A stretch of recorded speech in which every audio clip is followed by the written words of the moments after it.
the legend, the icon, Tina. All right, ladies and gentlemen. All right, let's do something here. Okay. All right, we're there. All right. Hey, welcome everyone. This is the Studio W Sports page right here on the Buzz. Studio W Global Radio Network. Hey, we circle this thing 24 hours a day, 7 days a week with some of the finest broadcasting you can find anywhere around the globe. This is a special sports page today because we have a special guest with us. All right. Okay, I'm hearing some background noise. I'm hearing a little. Okay, James, do me a favor. Turn down all speakers. No background noise. You can't. No phone calls. No nothing. Okay. All right. Let me unmute your mic then. Hey, welcome to the set. My good friend, my brother, my groove brother, Mr. James the Bird Sparrow. Got K Love. K Love, what's going on, brother? Man, I'm gonna tell you what, man. We got a lot of games going on today. Been flipping channels, man. I'm gonna tell you, there's one game in the Big East. There was a robbery in Marquette. St. John's stole it in overtime at the buzzer, actually. So I've been flipping channels, watching the games today. Oh, well, we're gonna do that. We'll flip channels. We're gonna watch the games. We're gonna talk trash, and we're gonna have a great time. Also, in studio, I've got my good friend, my good brother, my good groove brother, Mr. James Wesley Wise. Wes. Good afternoon to everybody. How's everybody? Bring it close to you, bro. Thank you so much. How's that? Yeah, that's much better. Okay. Brother James Sparrow. Mr. Sparrow. Okay, I can't hear you. All right. James, he's there. I need to probably send him a private message or something like that. But anyway, hey, Wes. Yes. Welcome to the set, man. Well, thank you, Jay. All right. I appreciate being here today. Well, I'm glad you are. We are, like I said, doing it. I love this time. I love sports and I love Saturdays because we talk about what's happening in NFL, the NBA, WNBA. We might throw in a little MLB, and one of my least favorite things to talk about, which I don't even talk about, they talk about wrestling. Yeah, I'm not into wrestling. Hey, James. Okay, what I'm going to do, I'm going to see if I can get contact with James. He's sitting there, but I'm not getting any feedback at all on that.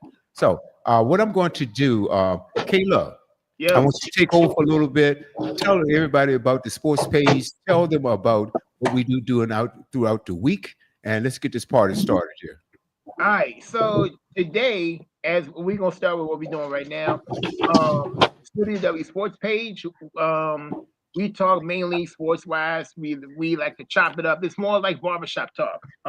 We do football, basketball, college basketball, a little bit of boxing, a little bit of wrestling.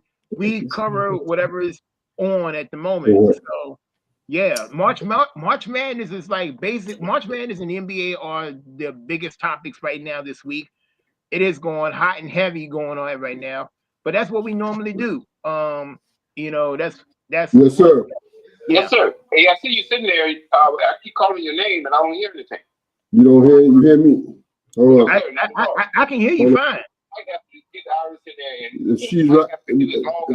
Don't you see her right there? Thank you. Don't you see her right there? I'm trying to figure out. It could be the wireless mic. Okay. All right. All right. So, okay. All right. So, okay. So we got everybody straight. We're almost there. Okay. All right. So while we getting that straight, on Sundays, the Boomerang Radio Show from 6 p.m. on the East, 3 p.m. on the West. Testing. All right. Yep. Can you hear me now? Yeah, I can hear you. I can hear you fine. You can hear me. You don't need that. But it's unplugged. Okay. All right. Okay. Sorry for the interruption. Oh no, you're good. You're good. We just make sure that you're up and running. Okay. On Sundays, we got the Boomerang Radio Show, 6 p.m. on the East, 3 p.m. on the West. You got Mad Mike, you got Wild Will, and you got Miss Ann. They talk about all sorts of topics. It can get a little heated at times. A lot heated all the time. Yeah, it can get a little wild, man. Let's correct. Let's get it okay? straight. Let's get that. Yeah, that's right. When I go out and do a job, I do a job. Yeah. Oh man. Oh, Yeah, so- you asked me to bring in my demolition equipment. I ain't gonna knock down half the building. I love it. I love So it. yeah, but either way, man, like I said, man, it's very, very interesting, and like I said, but it's very important no matter which way you look at it. So that's the main thing going on. 6 p.m. on the East, 3 on the West, and then to wrap it up, as WB always says, kickback, grab a glass, Sunday night goal with WB and the Jazzy Diva, Jasmine Vegas, as they kick back the oldies but goodies, classics, man. I'm gonna tell you what, and they drop a little nugget here and there too. So little known facts about artists, man. So what we thought we knew, we don't know for sure what's going on. So on Mondays, you got Monday Night Madness with yours truly as co-host NWB. We kick back, man. We actually add a little something to our format now because we take a quick page, we drop some little nuggets about an artist that we played throughout the show, what their accomplishments were and are. So, so stuff that again we thought we knew them all. There's always something that we didn't know. On Tuesdays, one of my other favorites, Groove Swing Speaks from 7 p.m. on the East, 4 p.m. on the West. I'm gonna tell you what, man. A lot of group brothers and sisters, man. I'm gonna tell you what, y'all been picking up a lot of steam in the last several weeks. They're talking about a lot of topics. It could be anything from medicine to business to culture. We cover it all. Like I said, man, it's very, very intriguing. And like I said, it could be special guests coming on. So you never know what may happen on that show.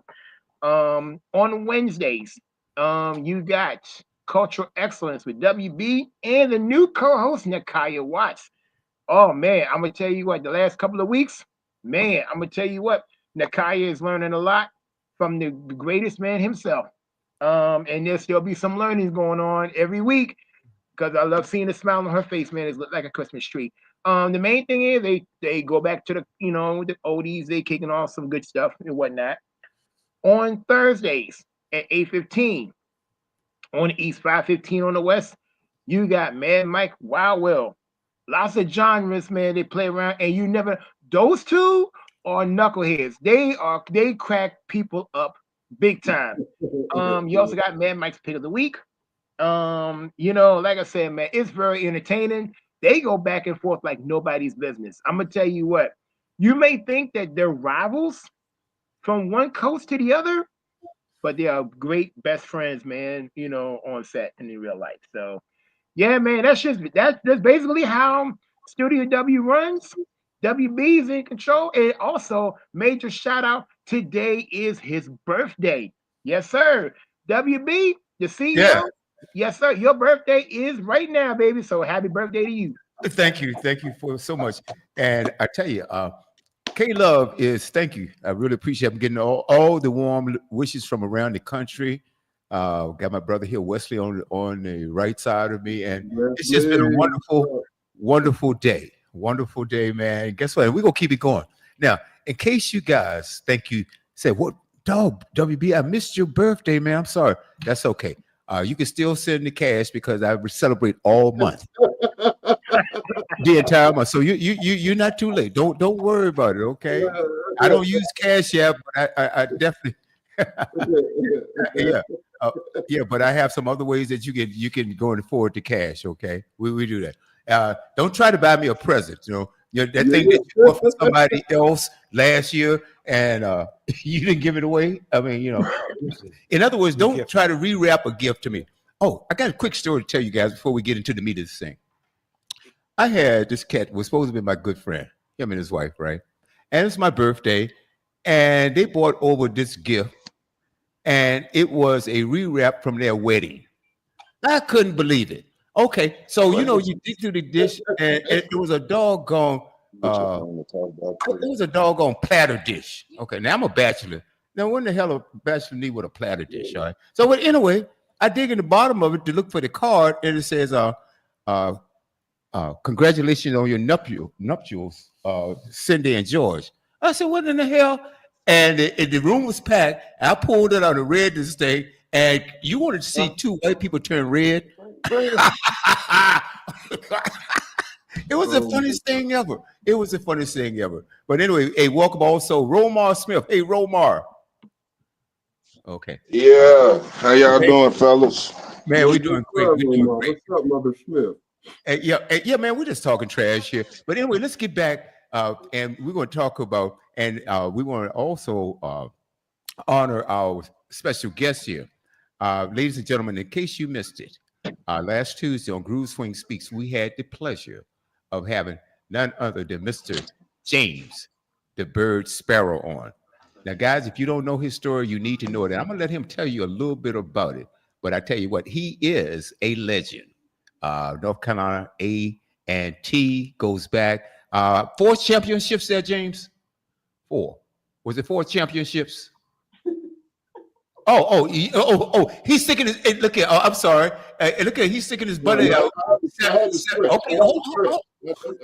75, 76, 78, and 79. Me at champs. Oh boy. Folks, welcome the legend to the set. I'm not going to hog this thing. I want, hey James, you already know the Bird is already, he's also a groove brother of ours as well. So I'm going to let you kick this thing off. Ask James anything you want to ask him, okay? And then we're going to get into the meat and potatoes of what's going on today in the NBA. Who's your favorite team? When the trades came about, who you think made the smartest trades? Now we'll just kick it up, and because nothing is scripted here. Wes, kick it off, bro. Well, the reality of it all is, thank you very much again to have me on here with our brother James Sparrow. James, hey, tell us, my brother, all those championships, man. I know I saw you play against my beloved Howard University, even though I didn't attend that school, but you burned them up every time you saw them. I talked with you yesterday about that. Kind of elaborate a bit, brother. How was your career down at A&T? Oh man, I couldn't have picked a better university to go to, man. Yeah, I probably would have had this kind of love in any university I went to because of the person that I am. You know what I mean? It didn't matter where I went. I was gonna, my joy, my energy, my love for people, man, would probably be just as powerful at any other university.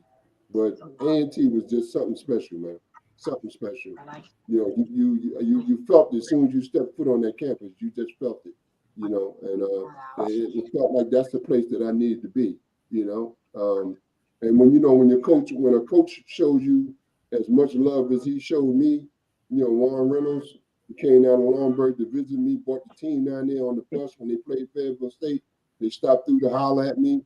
I just went somewhere where I was loved, where I thought maybe, the love that I was getting at Longburg Institute, I was going to get at A&T. Wow. Hey, James, come a little bit closer to the mic here. And also, we will welcome the newest member of the sports page. Hey, Romar, who is that little baby there? Is it the baby baller? Who is that baby baller? That's my grandson. This is my grandson, Adonis. Adonis. What's up, Adonis?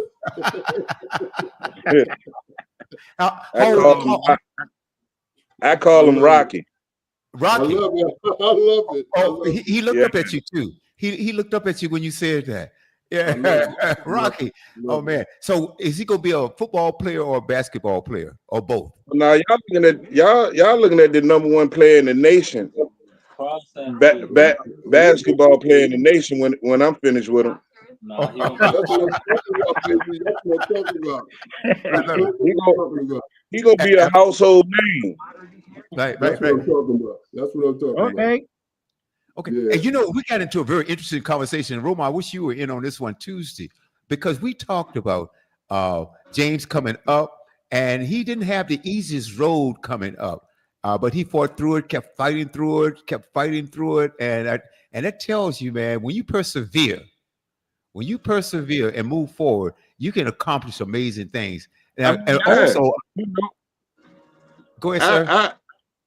I believe in I mean, when you got a will to want to do something, it's nothing that's pretty much anything that can stop you. Once you got your mind determined and you got that will to keep pushing, you your own worst enemy. You the only person that can stop you from doing what you got to do or facing any type of adversity and any problems.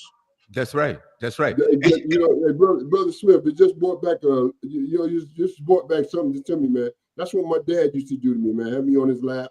You know what I mean? Like, you know, he died when I was 5 years old. But the fact of the matter is, I remember him from when I was a baby all the way up until I was 5 years old. I can remember them times when my daddy would just hold me like you just held your son, take me to the park, man, put me on his neck, on his shoulders, man. You know, I thought being this was like I told my son like I won't ready and everything. Then he was like, well, I felt like I was just going here and get it out the way. I'm like, you know, but the be a man, it's a joy to me right now. Like, yo, it's like age, man, this the best feeling in the world. Wow, I love that. Hey, James, James, I'm going to ask you to adjust your camera because it's cutting off the top of your head. Move your camera up so we can see you. All right, that's better. That's much better. And come a little bit closer. I need you to speak louder. You're a soft-spoken man, and I can appreciate that. With all the giant accomplishments you have, you're quite humble, man. And I really appreciate that. You know, and that took me a long way. That took me a long way, being humble. Hey. You know. So I humbly accept everything that I've accomplished in my life. I humbly accepted that, man. But you know, at the end of the day, man, if it wasn't, you know, it was all about my surroundings, man. The people that I affiliated with, man. The people that showed me real love, man. You know what I mean? And so there's a lot of people out here that ain't humble about what is. They don't. They take what they have for granted, and it's. Yes. And what a lot of people don't understand is it can easily be taken away from you if you don't appreciate what has happened and what got you to that point. You know, you guys are speaking heavy. Yeah, I mean, let me just share something with you because I'm gonna tell you how deep this is. Because a lot of people out there got skills, okay, but it takes a whole lot more than that to, number one, get into the NBA. Now, not even getting a top tier college team, getting on that. Okay, it takes a lot more than skills, and you find that out. And I think it manifests itself when you get into like the NBA, the biggest stage in the world. Because we know those guys, every one of those guys out there, no matter the worst team in the world, they had to have a certain skill set to even get there. But then it takes a little bit more than that. And I want to talk about the heart, the drive, the ambition. WB. Am I right? With the NFL Combine. Right. Okay. It's to showcase what you do, what's your good skill set. But the biggest thing that I think that I like about it, they have an interview process that these young players have to go through when they meeting with these teams. And that interview process gives the team to see what character flaws you have and what type of person you are. You don't have that in the NBA when they go through that process. Like it with the NFL, it ain't just the person. We need to know if you're gonna be. We need to know if you're gonna be fit enough for the fit into this culture that we have as in the NFL. But the technology that they got now, if I'd have had that back in the 70s when I was coming up, man, the sky's the limit. You know what I mean? You know what I mean? I'm a Hall of Famer in the NBA right now. You know, right? You know, with the stuff that they got going on now, films, you know, TV. You know what I mean? Now HBCUs now getting on TV now. You know, automatic bids to the NCAA when they was barely letting us into the doggone NIT back in the days because what? We were a black institution. You know, Absolutely, absolutely. black institutions. I just seen some. I seen some. It was when Duke won like the national championship back in 1942 or something. Mm. It After they won the championship, Duke played an all-black North Carolina team, They sure did. Wow. and it was they from it's they who they call what's the school now? It's Central North Carolina A&T Central or something. North Carolina Central. North Carolina Yeah, Central. they played them because they was the CIAA champions. All Wow. black team. All black team. They was beating. They was putting up 100 points a game. They scored 150 points in one game, Good Lord. and Wow. I have no knowledge of and that, man. and Duke played them in a game that nobody heard of or knew about. Wow. And Duke came away from that game and stole North Carolina Central head coach offense because they ran the fast break offense. Wow. And so let me ask you this, Broma. So how much did Central beat Duke by? I ain't found out the score, but I know that Duke lost. Right. So the question goes, hey James, and I want to because this is very interesting. Why don't we know about that? This is the first time I heard about that. That's the first And time see, I'm knowing about it. Okay. there are forces out here that wants to hide our history, man. This is why history is so important. That's why shows like this is so important because we're gonna bring back out what they're trying to bury. Well, I'm gonna tell you, man. I'm gonna tell you a story, man. Go ahead. When Go I ahead, was James. hanging out with Earl, when I was hanging out with Earl Monroe, back 2 years ago for his birthday, and he was telling us the story about how Wake Forest and all the colleges, they wouldn't play them on a regular season game, but they would have to sneak them in the gym. They would have to sneak Wake Forest and them into the gym to have a scrimmage game, you know. And, Wow. and Earl and them, you know, Wick Tillum had that squad back then with Earl and them when they went all the way to the NCAA championship and all that, and the NIA championship. But anyway, they would never put them on a regular season schedule, but they would scrimmage them they would have to scrimmage. They would have to hide and let nobody know, no press, no TV cameras, no nothing, in order for them to kind of get together and and play against each other. Mhm. So yeah, man, those are some of the stories, man, that we went through, man, back in those days. Right. And we need to highlight, and James, I really need you to speak louder, turn up your mic or turn up whatever you need, man, because we are honored to have you here. WB. My son might join us today too. Okay. Honor to be here. Okay. And that'll be fine too. And so, but anyway, let's go around because this, man, I'm just sitting back and I'm listening to your stories, James. I'm listening to what Roma just talked about, which I never heard of before, some of these things. And I'm telling you, the first thing you want to ask, the first question that comes to mind is what? Why? Why are they hiding this? Now look, Why would you ever want to hide something as valuable as this? Okay, James, okay. He went out and went back in. We got to get him back in. But yeah, let's go around the panel a little bit till we get James back in.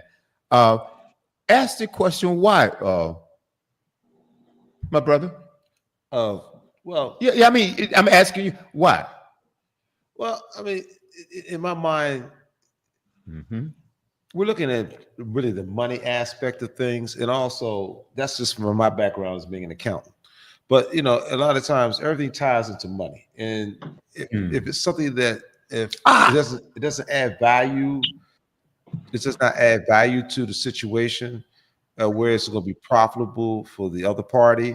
A lot of times people don't want to touch it. It's like something like, for example, like we have the situation we just discussed. We have a team which is all black, playing a team that's all white. Right. I mean, please, Jim Crow's alive and well in America still today. That's the point I'm getting at. But it's a reality. It's So just it's crazy you just mentioned it because I'm just reading a scripture says in 1944, NC Central basketball team and Duke University's medical school team defied the Jim Crow laws and the mores of the time to play an interracial game. No spectators were present, and the gym doors were barred. So maybe that could be a theory as to why we haven't heard anything about it until Romar just brought it up. Exactly, because Could it be? the reality of things, we sometimes we want to hide the facts, especially when it comes to sports, because I think sometimes there's a hidden narrative with sports. Now watch this narrative. Glad that you said something about narrative, because believe it or not, I believe they're gonna make a narrative about Cooper Flag if he leave Duke and go and enters the NBA draft. Now the narrative that I have been hearing and seeing a lot is they've been looking for the next coming of Larry Bird. They need somebody to be an identity for them in the NBA. Well, And they haven't had one since Larry Bird. Well, they got the European guy play for the Denver Nuggets. But he's not white. Night. Yeah, I know, but he's not American white. But to me, European, and it's just, I mean, I'm not just saying that, from a racial point of view, but I believe that. I know what you're saying. Yeah, but if I see like a cat, like like the guy from Denver, and he started playing basketball at 15, playing professionally, and he comes to our league and he's showing off doing the numbers he's putting up. I mean, obviously, the guy's talented. He's a very talented guy. I don't care what your color it is. Yeah, I mean, he's the greatest. He's the greatest. When you just drop 31, 21 rebounds and 22 assists. Yeah. Last night. Yes, sir. Yes, sir. He showed up. Yes, sir. Plus, I want to see Flag come to the Wizards.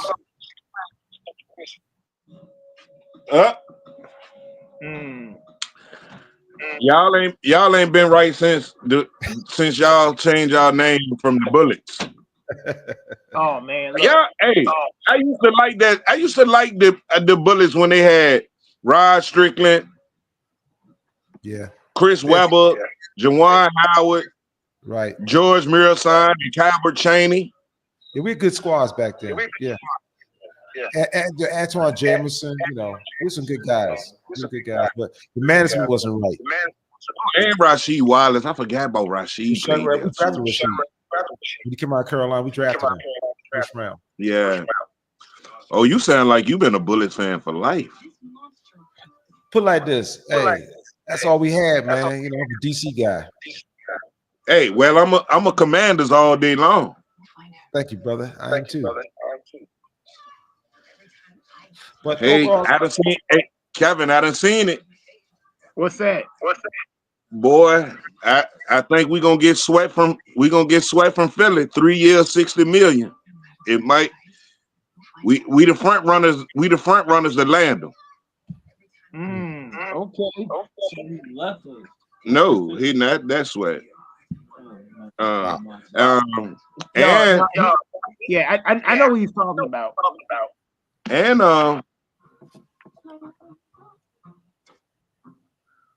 don't be surprised if we go out here and add another receiver, because I'm getting Amari Cooper.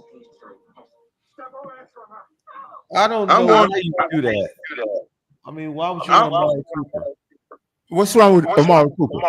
I mean, I'm just saying that I will put him I put him on the outside of turret, and I'm gonna kill you in the slot with Debo. Okay, I see your point. So you're gonna change. He's gonna be going from to a slot receiver. Yeah. And that's the whole thing about it. And Amari Cooper, as good as he is, he hasn't been used properly. You think about it. You put Amari on the outside of scary turret.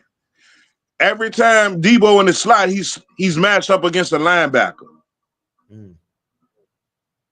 Or to bring third cornerback in to cover the slot receiver. Well, either way, it ain't enough. It ain't nobody that's gonna stop him in that slot. I do agree.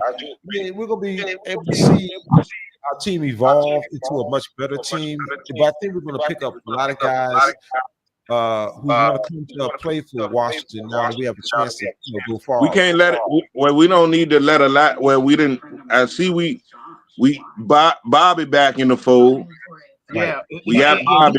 he got a 1-year deal, and Jonathan Allen, he got released yesterday. Yeah, that's just to free up 16. We got that. That gave us another 16 million in cap space. Yes. We'll get help. Ertz gonna come back. I think we're gonna re-sign Ertz. We're gonna give him another 1-year deal. I knew Bobby won't go nowhere because he just started school at Howard after the season ended. Yeah, right. Yeah, he's back. He's working as a master's in business. Hats off to that brother there.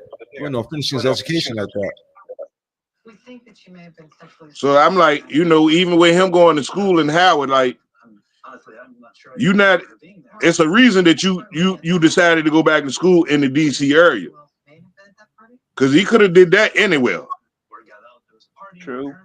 That was true. I'm here with y'all. I want to be in DC. Well, I mean, actuality, it looks like we're building something as far as a franchise. Because after being dysfunctional for 21 years, I mean, sooner or later you gotta get out. Okay. All right, hold on. Hey guys, hold on one second. We're getting a little feedback here. Let me see this. All right. Okay, Roma, for some reason, come on your end. You got any speakers or anything, any external devices going on? Okay, because I'm getting it. Let me unmute your mic. Yeah, I'm getting some feedback here. Okay. Mute the speaker on your phone. Okay. I'm not even on my phone. If you're on your laptop, mute the speaker. Okay. No, I'm still getting some feedback. All right. So watch this. See, right here, I'm not getting any feedback at all. I just muted your mic, and so that's an external speaker or. Wait a minute. No. Hold on. Just leave it muted for a second. All right. So I'm not hearing any feedback now. Okay. So you have something external that's going on that's giving feedback. Okay. Yeah. Something going on your end is giving feedback. I can't figure that out. Okay. So, but anyway, I'm gonna mute your mic. Let's get that taken care of. So we're talking about now. I stepped out. I had to take care of something technical here. Okay. And then I got to take care of something else technical here. All right. Let's see. All right. So anyway, guys, I'll continue the conversation, but let's see what's happening here with Romar. I'm still getting that feedback. Okay. Hey, Caleb. Yeah. What do you got to say? Okay. So. Yeah. See. We get terrible feedback here. All right. Now the all free right. agency. All right. Okay. Well, great. I see we got James back in. Sorry about that. Oh boy, Iris. We were having some issues. Okay. Trying to do the wireless mic charge. Okay. Let me get rid of this feedback that we get in here. We have another technical issue with Romar, but that's okay. It's live radio. Things happen here. I'm so glad to have you guys back here. Okay. Hey, James. Yes, sir. Oh, loud and clear. Okay. No problem. Now, I've got to get Romar in, and this is a lively conversation. We're talking about many things here. Romar, I'm going to ask you to log out and log back in, and let's fix this feedback problem. Okay? Let's do that, if you don't mind. All right, very good. Okay, back. So let's get back now. You guys were talking about Amari Cooper, okay, and this type of thing. So how did we get there? Well, we're talking about the Washington Commanders football as far as team and what their needs are during the offseason. Getting another receiver to go with Deebo Samuels, who they signed this week. Okay. And adding him to our roster, we now have an opportunity to get a third wide receiver to be able to provide someone like a slot receiver. Okay. So the recommendation was for Amari Cooper possibly to fill that role for the Washington Commanders if we decide, to try the waters and come on and join us. Okay, very good. Now Romar is back, and that's much better. Now, James, before we get back to basketball, because so much I want to cover here. Before I get to the NBA, I want to talk about what's happening in the lower level. I mean, women's college basketball, the rise of that, men's college basketball. Then we're going to talk a little bit about the WNBA. Then we're going to get to the NBA. All right, let's do that. Let's do it that way. Okay, so let's get there now. Let's go there now. Women's college basketball. Let's talk about it. And I know my brother Wesley Wise over. He follows sports. He's a sports enthusiast. So, Wesley, I want to go to you. Then I want to go to illustrious guest, Mr. James Sparrow, and let's take on that. Let's start with women's college basketball. Your top 5 teams in women's college basketball, and how far are they going to get in the to get the chip? Let's see. For the top 5, I have to look at what I'm seeing now as far as the Southeastern Conference. They got South Carolina, Texas. They're the two, really, I think the 2 top women programs in that conference. Then you got to flip over to the ACC, Atlantic Coast Conference, where they have Notre Dame. It's number 3. And overall, you still have Connecticut coming out the Big East, and you have other teams out there that's like, for example, my own home team, University of Maryland, or anybody in say if it's come out the Big Ten conference, because Big Ten is really big on women's basketball. So overall, it depends on what happens at the end of this weekend as far as overall tournaments is concerned and the seedings, because on any given night, as James would tell you, you can lose, can't you, James? You don't play defense. Oh, absolutely, absolutely. You play defense, you lose. James, the Bird Sparrow, tell us, do you follow women's college basketball? I am a nut for women's college basketball. I don't even watch. I don't watch the NBA if the girls are playing. I don't watch college men's ball if the girls are playing. They are on the bottom of my list when it comes down to women's college basketball right now, because it is something. I'm excited. I'm excited to see things grow. Like something new. Something that has something that's never been done.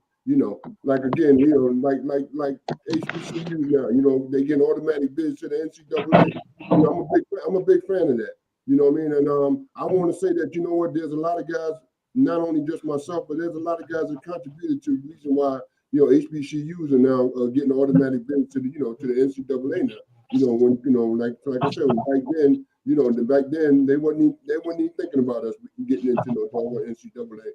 So this girl thing is big. Like this girl thing is big. This girl college basketball, man. I'm passing on to the WNBA right now is phenomenal, man. And I respect them phenomenally, man. And you talk about the good games. Every team is competitive, from the lowest team in the NCAA women's basketball to the top team in the women's basketball. They're competitive, bro. They're competitive. Yes, they are. Very competitive, man. I'm in love with Juju. Juju is it. I'm sorry, Caitlin Clark might have been who she was, but Juju, she different. She is Juju different. Yo, she's definitely Flowy different. They different. No, hey, I know Angel Reese all them, but when it come to flat out scoring, putting that ball in the basket, nobody do it better than Juju. And she's got a decent handle too. Again, like Wesley said, man, like any given night, man, any one of them teams that he picked out could win the championship. You know what I mean? Yeah, but I got my women's college championship game. I got to see Juju against South Carolina for it all. Ooh. So you call it a USC versus South Carolina championship? I'm calling a USC versus a USC. Oh boy, I can see that. That I tell you what, Juju knocked off Notre Dame. Juju knocked off the #1 team in the country in UCLA. Okay, who's the number? She got her a Robin too. Okay, right now. She got a was that running in the top partner with her five, now. or was that the top Yeah, five? top five. That is top five I named. The Yeah. top five you Yeah, named. USC, Texas, out of the Southeastern Conference. Then you drop down to Notre Dame 3, 4. I mean, I'd have to put Connecticut somewhere in there because it blue blood, and then also He's gonna. He gonna. Oh, UConn gonna stay in the mix. Okay, yeah, number five. Number five is who? UConn. UConn. Okay, now women hold it now. All right, Mark Daniels, Yes, sir. my main man here. Okay, What's up, okay. Mark? Now, What's what's up, his brothers? name? How you doing? I'm doing great. Yeah, How you doing? yeah. Hey, Mark, you met James, right? Yes, Brother, sir. a groove brother. Look, okay, Mark. Now, what's the Awaz named the top five? But now let's go down a little bit deeper and let's talk about who could come. Who's a dark horse that could come out from maybe the 10th spot on up, or 9 or 8 or 7? Who is that dark horse who could come up and just shock the world, Mark, out of the that's outside of the top five? Well, I'm going to look at the team that, and first of all, I got to say good afternoon to my group brothers and my man Romar also. I'm going to say, Hey, Mark. you know, Juju, I had the privilege of watching her play as a kid. I mean, when she's 8 or 9 years old, she's from one. Wow. And I had the privilege of actually refereeing a tournament. Well, I was over the referees of a tournament that she was in at my friend of mine's mother-in-law kind of sponsored. When I seen this little girl, like at 8, 9 years old, I said, man, this little girl was bad. And I would say the team that would give them a problem, that has given her a problem, not this last time, but they were ranked number 1 for a while. I would say UCLA. UCLA is tough. You can also give one of those teams. You got to remember Kim Mulkey out of LSU. She can always have her teams ready to play. Yeah. So you got some teams like that. I mean, and I don't really consider them dark horses, but they are. You got TCU, who got that Van Leaf girl that was at LSU last year. Yeah. So I mean, you got some teams that. I'm with Omar. I just want to see USC, and I want to see both USC teams in it at this point. But yeah, I would say UCLA could be one of those teams that could go a little farther than what anticipated. You always got Texas that can be a problem, and so you got some teams. I wouldn't call them dark horses, but they could change the course of the tournament. Mm. I would say one. I think it's one dark horse. That Maryland team is scary. Thank you. Yeah. That Maryland's women team is scary. Scary. North Carolina State, scary. Mm-hmm. Yeah. Well, Notre Dame found out how scary they is. Well, you know what? Not to take nothing away from Notre Dame, but you got to remember they're gonna get the publicity over everybody, because I hate to say it, that's the opposite part of America's team. And I try to give them the love because they got a sister that's a head coach. Get to the politics of it. Yeah, I got you. Everything that involves Notre Dame, they get this extra privilege. So it's like, for me, when they lose, I hate to say it, even when they got African Americans coaching, there's a part of me that I'm just like, good. So for me, I mean, I've seen this since the 70s, way when it came to football, basketball. I ain't never seen a team that's got their football team got some kind of contract with NBC. It must go on until after we ain't here no more. Because it started before you were born. Yeah, wow. I'm gonna tell you, and James, you can attest to this also. Man, you had 3 channels. You didn't have cable. Yeah. No. And I guarantee you, every Saturday when you looked at college football, Notre Dame was playing. Yeah. Every Saturday. If they were playing at home, NBC had the coverage right there. Every Saturday.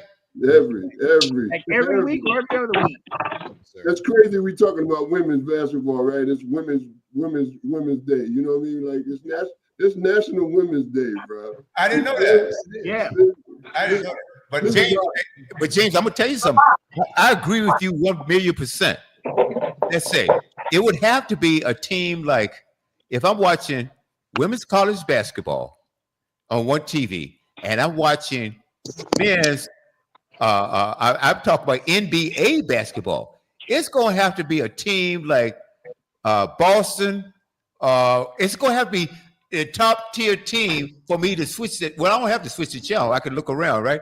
But I'm gonna pay attention to that women's college basketball. It is infectious. It's electric. It's electric. And these girls, they go out there, they don't play. Yeah, Well, they do play, but they bring it all. Yeah, but you know what, William, 2 years ago, and I'm sure both James can attest to this, including Wilmar can attest to this. 2 years ago, first time I really started hearing about Caitlin Clark. Mm-hmm. And I remember I went back home, see my dad. I'm at a sports bar down in right across the bridge from home in West Virginia, and I'm watching this game, and it's South Carolina and Iowa, and that is when it let me know. Well, I've been knowing, but it really let me know. Even when it comes to sports, there is still a black against white thing, because I mean, that game there solidified it for me. Because now on the back end of it, I ain't gonna lie, I've always liked women's basketball from back in the day when Lynette Woodard and all them. I always watched it, but that particular game, it let me know that if you have a different demographic that can somehow dominate a sport that has basically belonged to us, that shift of interest changes tremendously. And everybody wanted to see South Carolina lose that game. I'll never forget it. I'm like, what? Yeah.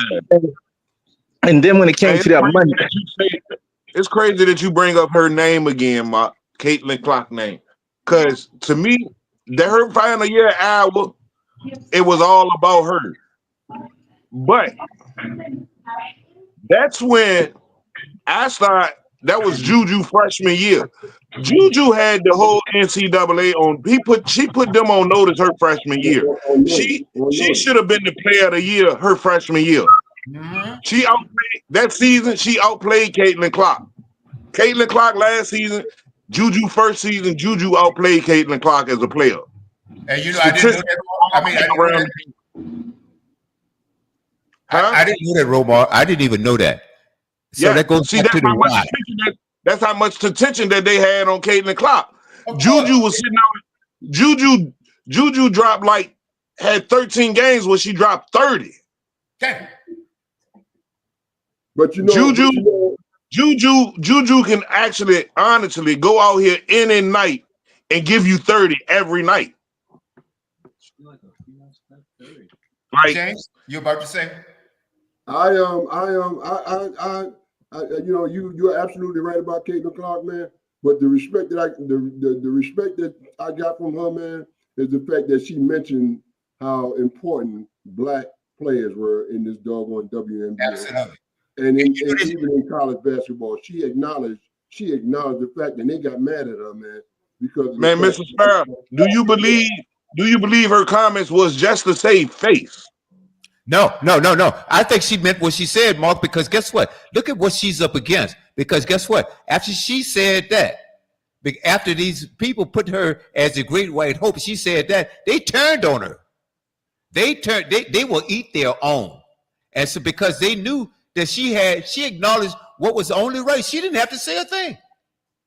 I mean, she didn't really have to open her mouth at all. But for her to go out of her way and acknowledge and her appreciation for her mentors, which happen to be black. Okay. She don't get a check if it ain't for the. I understand that. And that's what she said. See, you have to understand this. She didn't have to open her mouth. And she knew it. She knew she was going to get backlash, and she got backlash. And they all want to hang her. Okay, and she's a great player. I'm gonna have to give her that. And I have to also acknowledge the fact that Juju, like you said, those stats that you threw up about Juju, I had no idea. How come we don't know? But you wouldn't have heard. You might not wouldn't have heard of Caitlin Clark if it wasn't for Paige Becker getting hurt. Yeah, but they look. Now let's talk about that. Paige Becker from UConn was a better player than Caitlin Clark. Okay. She got hurt. Okay, and it's fine. If it wasn't for those injuries, we might not know. You might not have all that talk, all that hype behind Caitlin Clark, because the hype train was Paige Becker. That's okay. But what I'm saying is, I'm answering your question. I believe her comments were genuine because, like I said, she's gonna get her money. Okay, all right. All she had to do is keep her mouth shut on as far as they were concerned, but she didn't. She went against the norm. She went against the establishment, and now they want to throw her out. They want to throw the baby out with the bathwater. Yeah, that's how this has always been. You know, it's just like who was talking about how who was that Duke that had to sneak into black players? Okay, for a scrimmage. James, did you say that? Yeah, we were talking It about. won't a scrimmage. It was a game. Okay, Yeah, so then you have to go back to the same question. See, I'm a who, what, where, when, why, and how man. Because I tell you what, if you start your questions with that, you'll find out anything you want. So I always go to that question, why? Why would they hide that? You know why? Because they don't want to expose how great we are. They don't want you to get the credibility. That's why they're trying to erase our history right now. See, there's everything has to do with everything. So I acknowledge everything you said, Romar and James. I acknowledge what you said, and Mark. Incredible. So, guys, who's going to be in? Romar, are you conducting business again? Let me move. Is that him? Yep, that was him. Okay. That was my phone. Oh, Jesus. All right. Hey, guys, let's talk about who's going to. Let's start with the Final Four, WNBA. And then let's start with the Final Four. And let's talk about men's college basketball. We're going to switch it up a little bit. James Sparrow. No problem. I'm going to kick Romar out of the studio. Romar. I'm not Romar. even on the. Romar, you got the boys going in the background. Cut your mic then.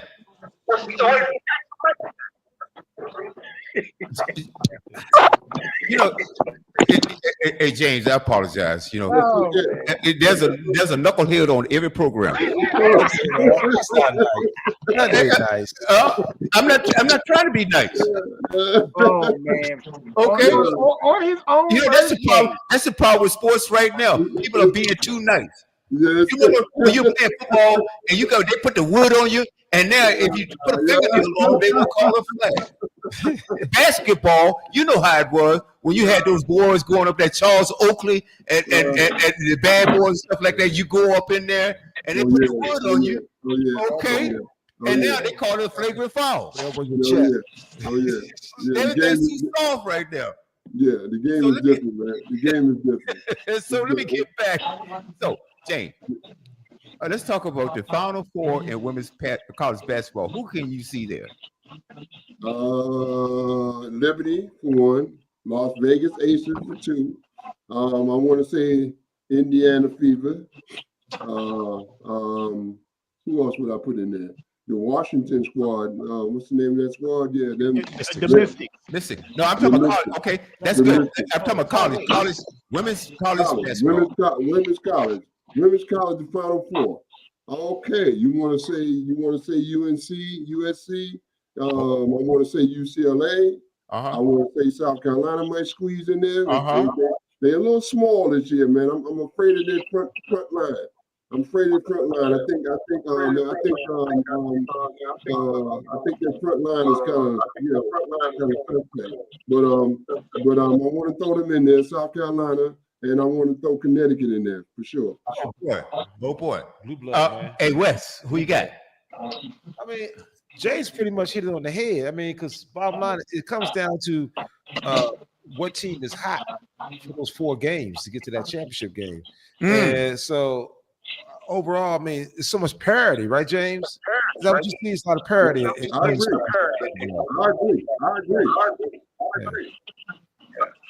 agree.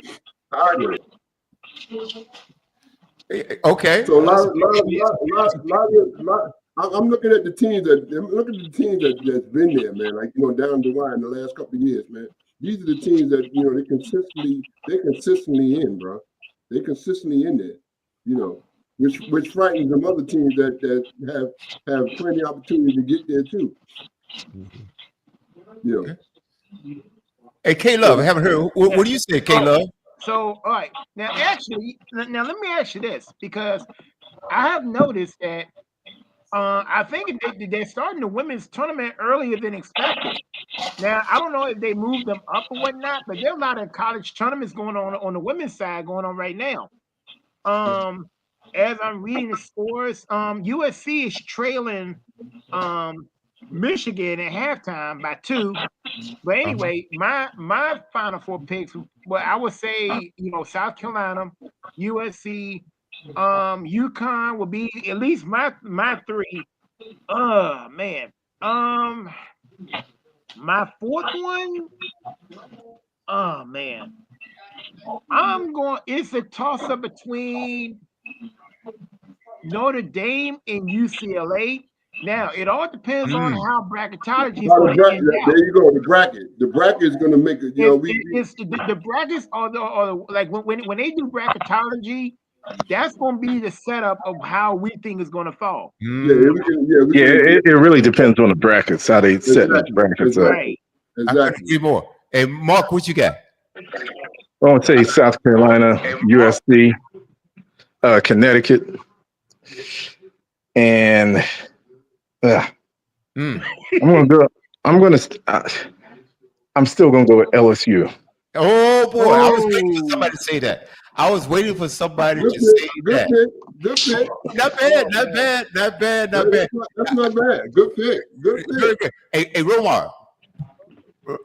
See, when you need him, Romar. Who's your Final Four in women's college basketball? I'm gonna go South Carolina. Yep. Okay. I got South Carolina, Texas, USC. Okay. And Maryland. Maryland. That's the first time I heard that tonight. I like that. Oh, very good. All right. Okay, now let's transition to men's college basketball. All right. What's the top 5 in men? Top 5 in men's as is listed. Okay, just off the top of my head, I mean, I'm just looking at overall play. You got to go with Duke. A squad like coming out the East, like St. John's, definitely. They're playing good ball. Man. I mean, Auburn's a touch. I watched Auburn play this year, man. Nobody can stop that boy Broom. Not just because he's NBA ready, so he gonna get his on anybody on the 5 slot in the paint. He gonna tear you up. But the 4th, based on what I've seen overall as far as team play, that's difficult, man. I mean, those are 3 really squads I can say they really can go at you any night, point blank. I mean, but Florida's the first my sleeper because Florida got a real team. Yeah, so I think that's 4 right there. That's the top 5 there. I got 4. That's, I'm not talking about going to the finals. I'm talking about as listed right now. No, I'm talking about that's it for me. As far as okay. As, playing. I mean, fifth squad. Okay. I mean, I gotta go. My sleeper could be Maryland too. Okay. Maryland's playing good ball in the Big Ten because the Big Ten is any night making lose in that conference, man. Those guys are rough up there. Okay. Bangers. I want to go through from 5 to 10 now. Okay, anybody from 5 to 10? Because I asked you to list the top 4 as listed right now today. If it ended, who would be ranked? Okay, you listed number 4. Who's in? Okay, from 5 to 10. Who's number 5? Okay, James. Who's 5 to 10? My 5 would be probably. I would go with Wisconsin. I would go with Maryland. I would go with Connecticut. I would go with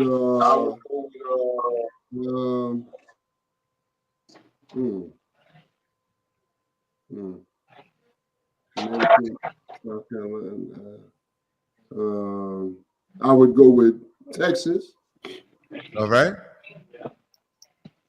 And I probably would go with like I said, Maryland's playing some good ball. I would go with Maryland on that on that bottom five. All right. That would be my bottom five. That'll be your bottom five. Okay. Yeah, all right. And welcome to the set, Mr. Derek Galloway. Hey, Derek. Gentlemen, hello, sir. Thanks for having me. Brother D, what's up, Brother D? Hey, man, look, Right, this is what we're Mr. doing. Sparrow? Look here, I need to introduce you to someone. And this man is a legend. North Carolina A&T, Mr. James the Bird Sparrow. Nice to meet you, Mr. Sparrow. Four-time champion. So, did a little research on you, and I saw a little history on you. Man, I see you were a prolific scorer. Oh man! Is that what they say? That's what they say. That's what they say. Yeah, man. All right. Oh, he might be there. Right. Okay. Hey, Roman, turn your TV down or something. I'm still getting some feedback, dude. Yeah. Okay. Yeah, you know what? No. Then mute your mic. Okay. I do have one small question. Okay. Now, Mr. Sparrow, have you by chance having to keep up with your current team's A&T squad this year? Have you been able to watch them at all? I've been there to introduce myself to the team. I had a chance to get in there and in the huddle and tell them the importance of carrying that torch. You know, them 18 banners that we got hanging up there in the gym, and they had a tough season this year. They had a real tough season. Me and Coach Ross, we pretty tight. He's finally me and him started up this not forgetting our history of how A&T got on how the MEAC got on the map, and he's starting to have bring the teams and players back to introduce us and letting the crowd know the history of A&T State University and why those 18 banners are sitting up in that gymnasium, and he's bringing us back to let the team know that these we are history. We are A&T history. So yeah, I've been keeping up with the team, man, and like I said, I'm communicating with Coach Ross pretty much after his grueling season this year, man. I mean he's had a with the protocol, with with players getting in trouble, getting themselves in a situation, man, where he lost 3 of his starters, man, and so I'm an Aggie to the day I die. You know what I mean? And these are the times when you come to a person and say, you know what, I'm with you, man. You know what I mean? I'm with you. I know your situation, man. Especially as an athlete and somebody that knows the sport. You don't even have to be an athlete. You just got to know the sport, man, and know just with his man, with the situation that he's in, man. And it ain't easy. Right. It ain't easy. With the protocol, 3 starters. They lost 3 starters. 3 starters, man. 3 starters. The situation is, they got caught with drugs, and the next situation was, it was a gambling thing. It was a gambling thing. So I don't know. I don't know the ins and outs. I didn't want to get into no detailed conversation with him about it. Especially the way the season is going. He's 3-18, 3-16. You know what I mean? You don't want to, offset his brain, asking him questions about, the situation about the players and this and that. I want to try to encourage him, to get some doggone wins, right? You know what I mean? Yeah, because like I said, because WNBA brings us out a lot, and mental health is so important, which is why on Groove Swing Speaks, they talk about it a lot. Oh, absolutely. I totally agree. Yeah. I totally agree. I'm talking about mental health. And even though I was as level-headed as I was coming up playing ball, that probably the sky's the limit if I would have had that. Somebody I could sit down and talk to and get my mental together. With this campus life, with that campus lifestyle, man, you get caught up in that campus lifestyle, man, you lost. Like you lost, you can get lost. Hey, especially at A&T. You see You see, the boy, he was at the NFL Combine, and he did interviews, and every GM basically came back and said the same thing about this player, like basically saying that he doesn't have a care for respect of elders or nothing. He has his mindset is his way or no way. Yeah. Yeah. And like he got in trouble twice this year in college. Who are you talking about specifically? I can't remember his name. I don't know his name, but no, it was he played for one of the colleges in the SEC. He a cornerback or something. He a great talent, but he just ain't he just got a few screws loose up top. See, and that's a great point. Roma called me about a week or so ago, and he said, "WB, you talk about mental health. I'd like to be on one of your shows talking about that." And I say, "Hey, yeah." And I tell you, I mean, like because I said, I deal with my spouse of it every day. I just don't let it consume me. Yeah. But and sometimes it's hard to express yourself and talk and to let people into your world like that. Yeah. And think about this. Think about this real quick. And James, I want you to really chime in on this because we talked about this earlier. Every player in the league, think about this, not in a game, but every player in this league can play basketball. However, your mental fitness will carry you to certain levels. All right? Hey, think about it. Now think about Michael Jordan, for instance. Michael Jordan had the mentality, he had the will to win. Bill Russell, in my opinion, you guys have heard me say this for years, the GOAT. Now, some people say, well, he didn't play as many games. I don't care. He played with what he had to play with and who he had to play against. All right? 11 championships, 2 as a player coach. Not enough fingers to put his rings on. Hey, look, and he didn't have enough rings. He didn't have 11 fingers. The point that I'm getting at, folks, you play with what you got. And so, well, what about those other teams? I don't care how few they are compared to what's going on right now. But every winner, they had the mental fortitude to win. All of those cats off the court can shoot. How come you think that a lot of those cats miss shots that they should have made? You got to see that ball going in the basket.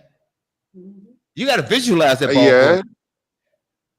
Okay, and you got to have the mental fortitude to make things happen. Sometimes James, you can force it in the basket because I agree, Roma. Let me go to Mr. James Sparrow right now. How much did your mental fortitude carry you to 4 championships? Your belief to win. How much did that make? What difference, if any, did that make to you? Man, it's mental has a whole lot to play with it, man. You know what I mean? Again, man, like are you on a campus like A&T State University, bro? You know what I mean? Your mental of why you there, has to be strong. Has to be strong because you get caught up in that campus life. You know what I mean? You get caught up in that campus life, and then your career and what you came there to accomplish is gone. I have had players, man, that got scholarships to play with me, and just couldn't again, they got caught up in that campus life, and there goes the scholarship. Well, I'm talking about some great players. I've coached guys like Chris Washburn down in Laurinburg, who his mental wasn't right when he was in school when I was coaching him. So when he got to North Carolina State and he got a chance to get out of there in 2 years and get a chance to go to Atlanta Hawks, came down to Atlanta and got caught up in this Atlanta life, I said, I told him a long time ago. I said, man, it's going to catch up with you. You know, you can think you can think you can slick because you're the baddest thing in Longberg Institute right now, and your name is big. You get caught up in that life, man. All that stuff that you're doing that you have no business doing is going to catch up with you. Yep. And sure enough, here's a $1 million man, turned into a food stamp man. You know, See, Mr. Sparrow, you knowing that since the 70s, has there ever been a thought of maybe some of the older generation building like a playbook for future generational players to know how to avoid pitfalls like this of the campus life, the women, the clubs, the money, the fast life? Has there ever been a thought of maybe the older generation, or maybe it already has been? I don't know about it, but maybe putting together a book of or some type of guidance or something together for these young ones that come in. Hey, here are the pitfalls to avoid. Don't just get yourself distracted by this. You miss practice doing this. You miss class doing this. This will happen to you. This will affect your draft status. This will affect, has there ever been a thought of that put together? Look, I got a wake up call. You know what I mean?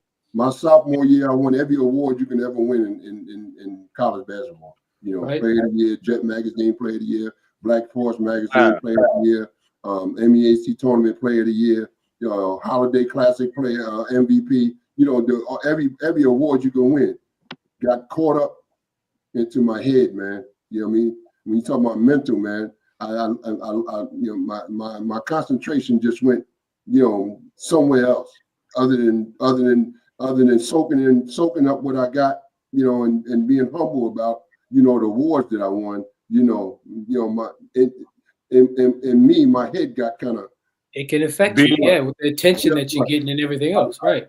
I ended up being one credit away from being eligible to play the next year. How did you escape it though? I sat out a whole year.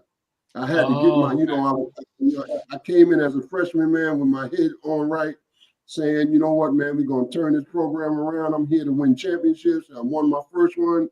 Then I had, my second year, my sophomore year, just racked up with awards, man. I was like, I was on top of the world. But you know what God said?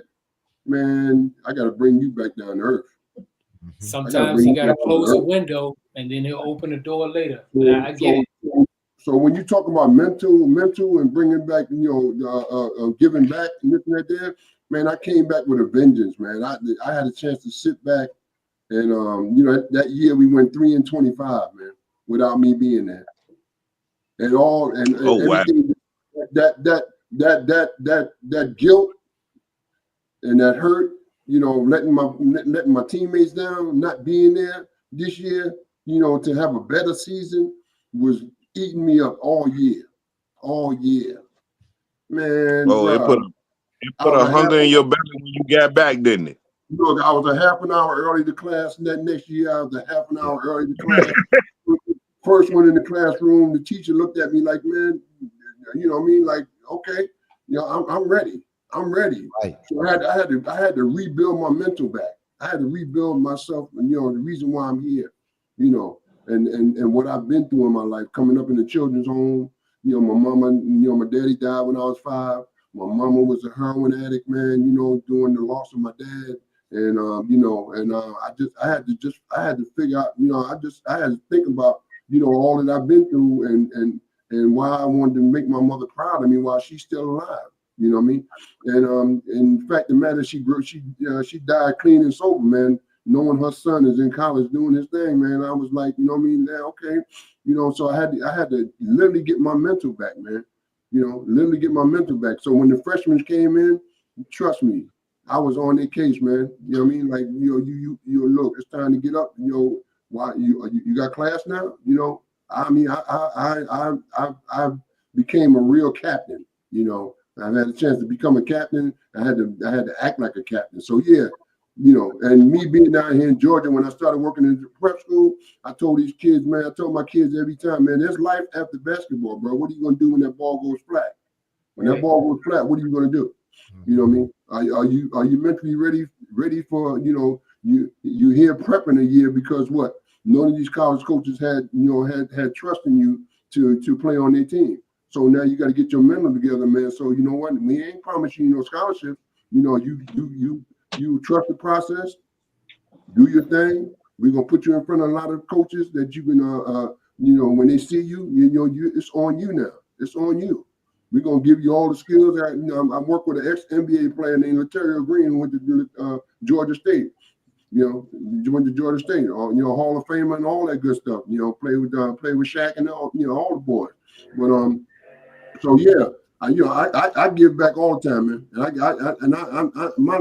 My thing with the kids are not just about basketball, man. It's about life, man. Life skills, man. You know, again, you know what I mean? You can get depressed, man, from you can make, you should have made the NBA, and what happens when you don't? What happens when you don't?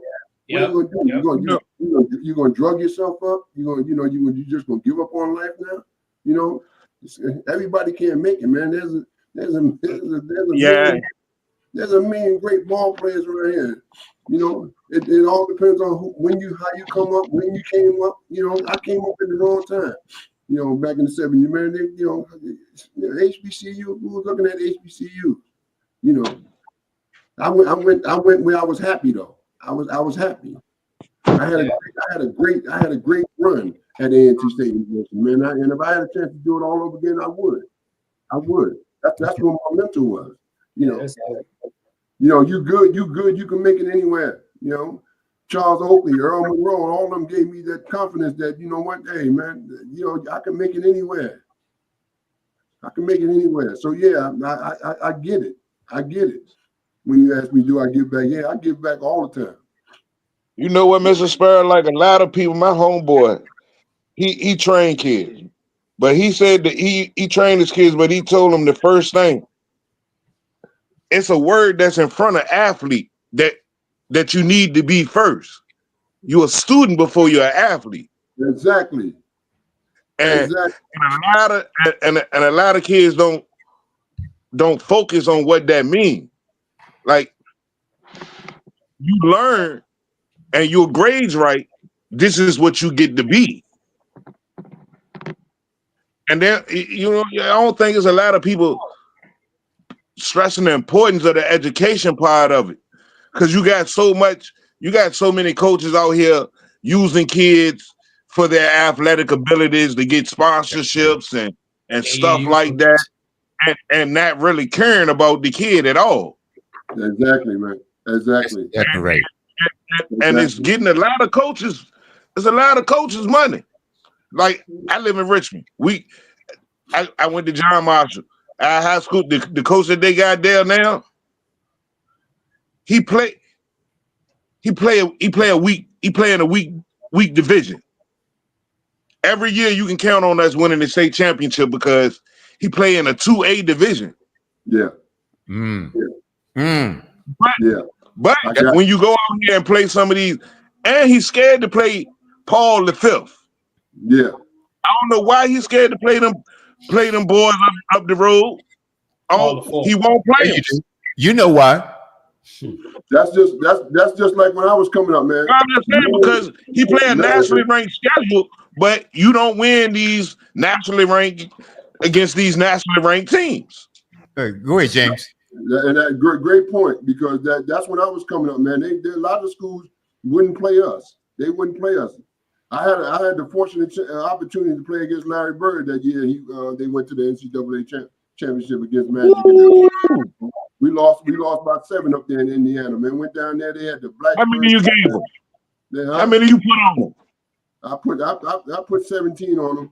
You know, Larry had about 13. We both played we played a big role, man. We doggone there beat them down there in Indiana, man. They were ranked number 2 behind Michigan that year. Right. Ranked number 2. Man, I had a chance to actually, have a conversation with him, man. And man, shit, y'all gave us a scare, bro. You know what I mean? Like, okay, when I went up there, they had the black bird sign and the white bird sign swinging. Wow. Yeah. Well, that's how that was back then. Oh man, that's too cool. Matter of fact, I had a clip. Caleb, I'm not sure whether you saw it or not. Mark, I think you saw it, and it was a clip of James the Bird Sparrow, and I'm telling you, he went up for a dunk, and his elbow was over the rim. Oh, you could fly like that, huh? Yeah, Look man. here, Huh? You fly like that. hey, Roma, guess what? I said this man got to be about 6'9", 6'10", and he told me he was only 6'6". I'm saying only 6'6". Yeah, I wish I was. Now, Oh, that's now, a picture right there. now, Oh, Hey, guys, the bigger take a look question at was, that. oh, look at that. how tall was the rim? Hey, take a close look at that. Where's his elbow? Oh yeah. It's on the rim. Oh yeah. Man, How Hoffs tall now, was the trust rim, though? James had Oh, Hoffs now. that's 12 feet right there. Easily 12 feet. Lord. Man. James had Hoffs. Hey, guys, you see what I'm talking about? You see what I'm talking about? Oh man, yeah. So Oh man, oh man, oh man. But, getting back to that. You had some leprechauns. Yeah, man. He had bounce. Hey, check this one out. Check this one out. Oh my. Oh, you look like you was just going baseline, just yeah. He caught that thing. He just Let caught me get that baseline. Let me get them 2 points, but let me make it look pretty wide drive baseline. Look here, and look here, and check me out, James. Check me if I'm wrong here. And that tournament that you averaged 30 on it, that record still stands right now, right? Yeah, that record still stands today. They won't let me in. What, you averaged 30 for the whole MEAC tournament. They won't let me in. They won't let me in the Hall of Fame. Well, we gonna get you in there. Why they won't? I haven't got a clue why they don't. You know what I mean? They don't want to. They don't want to recognize a brother, man. Hey, I got A&T Hall of Fame, Staten Island Hall of Fame, Brooklyn Hall of Fame. I ain't got the MEAC Hall of Fame yet. You know what I mean? But hey, look, but I humbly and gracefully, man, accept what I got right now, bro. You know, because that's my dying wish to get into that MEAC Hall of Fame, a league that I terrorized and put on the map. that's probably why. And I say That's that probably humbly. why right there. You said the word terrorized. I say that humbly, man. My mental has to tell me that you got to say that humbly, man. You know what I mean? Right. And I terrorize that league, man, and I put that league on the map. Hey, there you go again. On the map. That's right. That's right. Oh, And not to mention, Mr. Sparrow, would you say that's your league? I would say that. I would say that that's A&T's league. 18 MEAC championships, bro. I would say that's A&T's league. that's right. That's right. right. And look at, and something we didn't mention. No. See, I ain't talking about the school. It seemed like you own that league by yourself. Yes. Yeah, well, WB. I'm coming in here. I'm Irish. Oh, okay, Iris. Okay, Iris gonna tell us a little bit about. This is the Greensboro Coliseum. Okay, this is Ebony. This came out of Ebony Sports, Mahogany Sports Magazine. This was April 22nd, 1979. This article. This is Life Stories History. I forgot. Oh, I was just born. Paragraph right here that I read last night that I didn't see before. And it says right here that let me see if I can find it. I gotta find it, James. Basically, what it was saying was that James Sparrow was the only player in the MEAC who came back. It was only in existence for 8 years at this time. He was the only player in the MEAC that had more championships than anybody. That's right. Oh, exactly. And you can't be in the MEAC Hall of Fame? I'm a baller, okay? I'm a baller. I love the game. I love the sport, but we need to tell the truth about things. Yeah. We need to tell the truth. Yeah, and that's history. And I had an article on my phone, when they were talking about Caitlin Clark. Yeah, you were great, but what about that little girl from South Carolina who went to Francis Marion and scored 4,000 points? Wow. 4,000 points. I don't know anything about that. A basket and made a basketball out of it when she was a little kid. Right there in South Carolina, in Sumter, South Carolina. These stories need to be told. And before I leave this planet, I'm going to make sure they're told. Well, guess what? And you have an outlet to do it. You know my number. You know my number, okay? And we'll broadcast this worldwide anytime. And I just love this. Now, did anybody mention that James also broke Charlie Scott's record? Anybody mention that yet? I saw that. Isn't that crazy? She found it. I found it. The Aggies won this year's 8th annual MEAC tournament championship, and Sparrow was the first player in the conference history to have played in 4 championship teams. What else? How many more championships can you win? I mean, he got the T-shirt on. Hey, James, stick your stomach out. Let's see that. Stick your stomach out. Oh man, it's like the proof's in the pudding. He's wearing Hey, everything. it used to bulge up here. Now it's bulging down here. Oh man, So 77 was the year you sat out.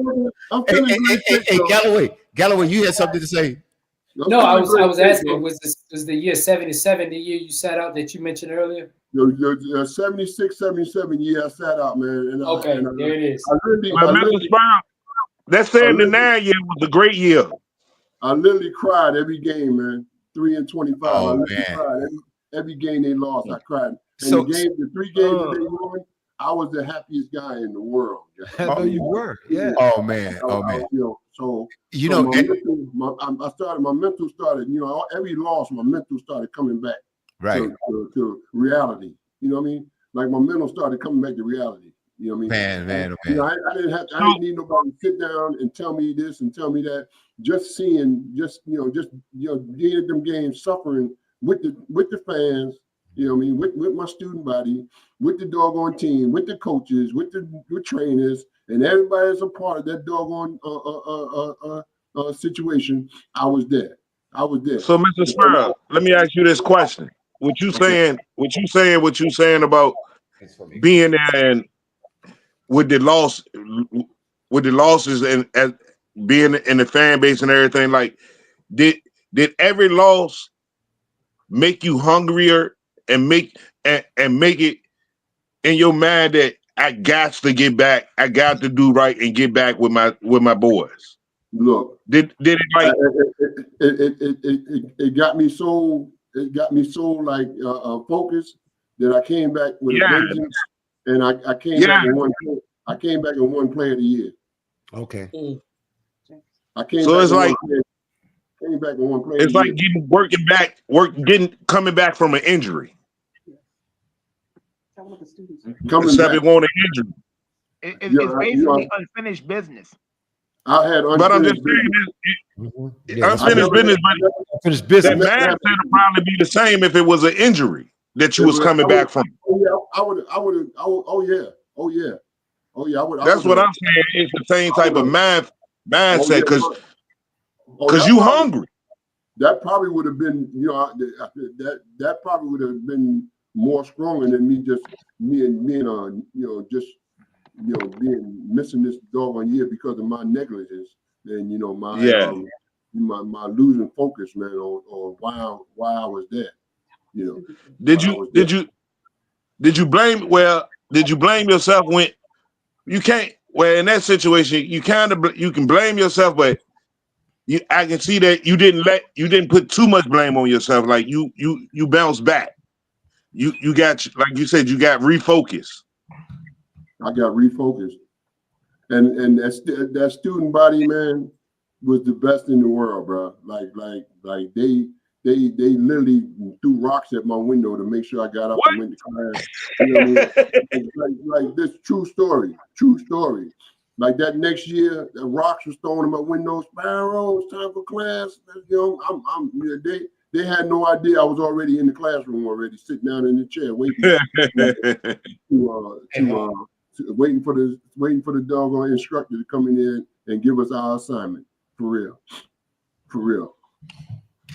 So yeah, man, that mental is like is real. Like it's real. Is. That's why I started this conversation because of James and the rest of the panel.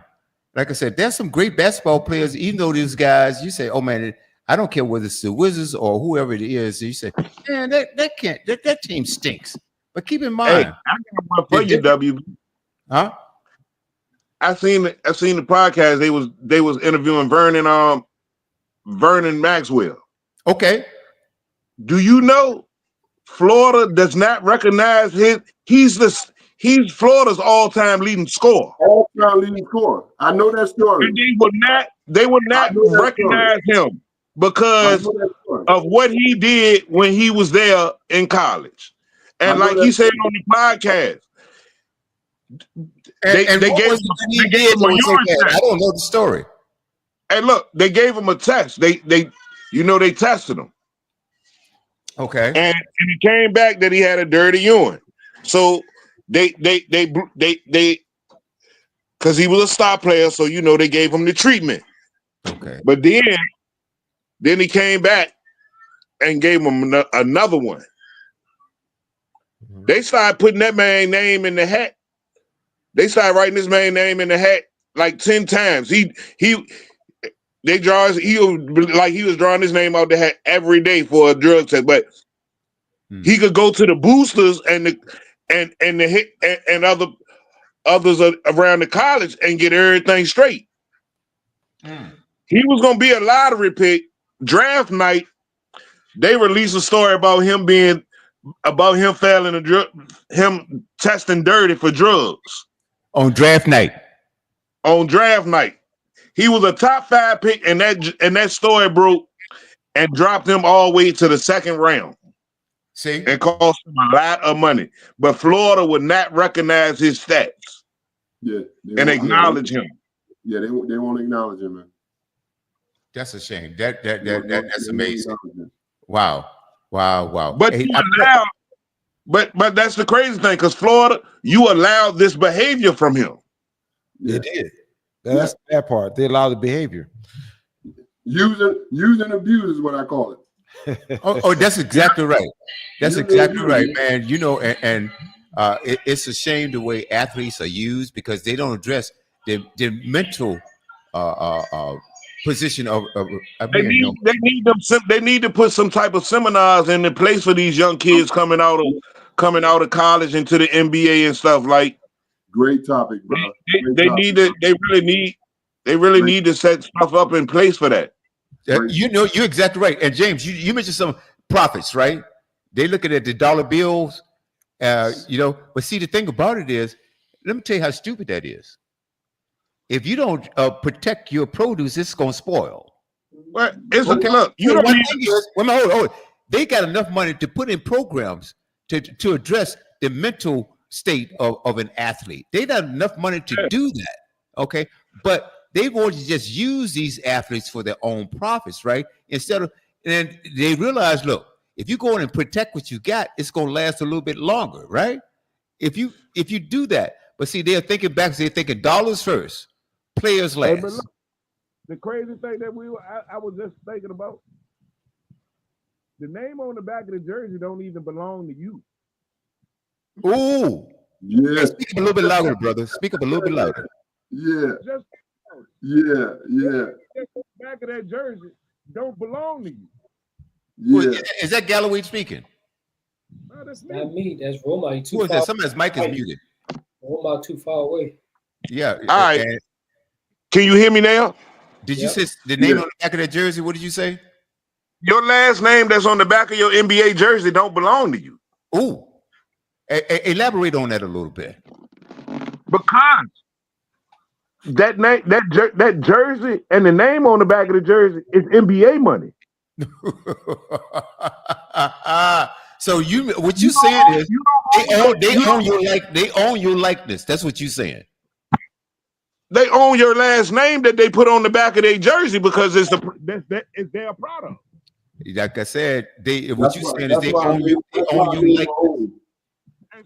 This is absolutely incredible. Yeah, you do. That's correct. Absolutely incredible. Correct. Well, that's the brand.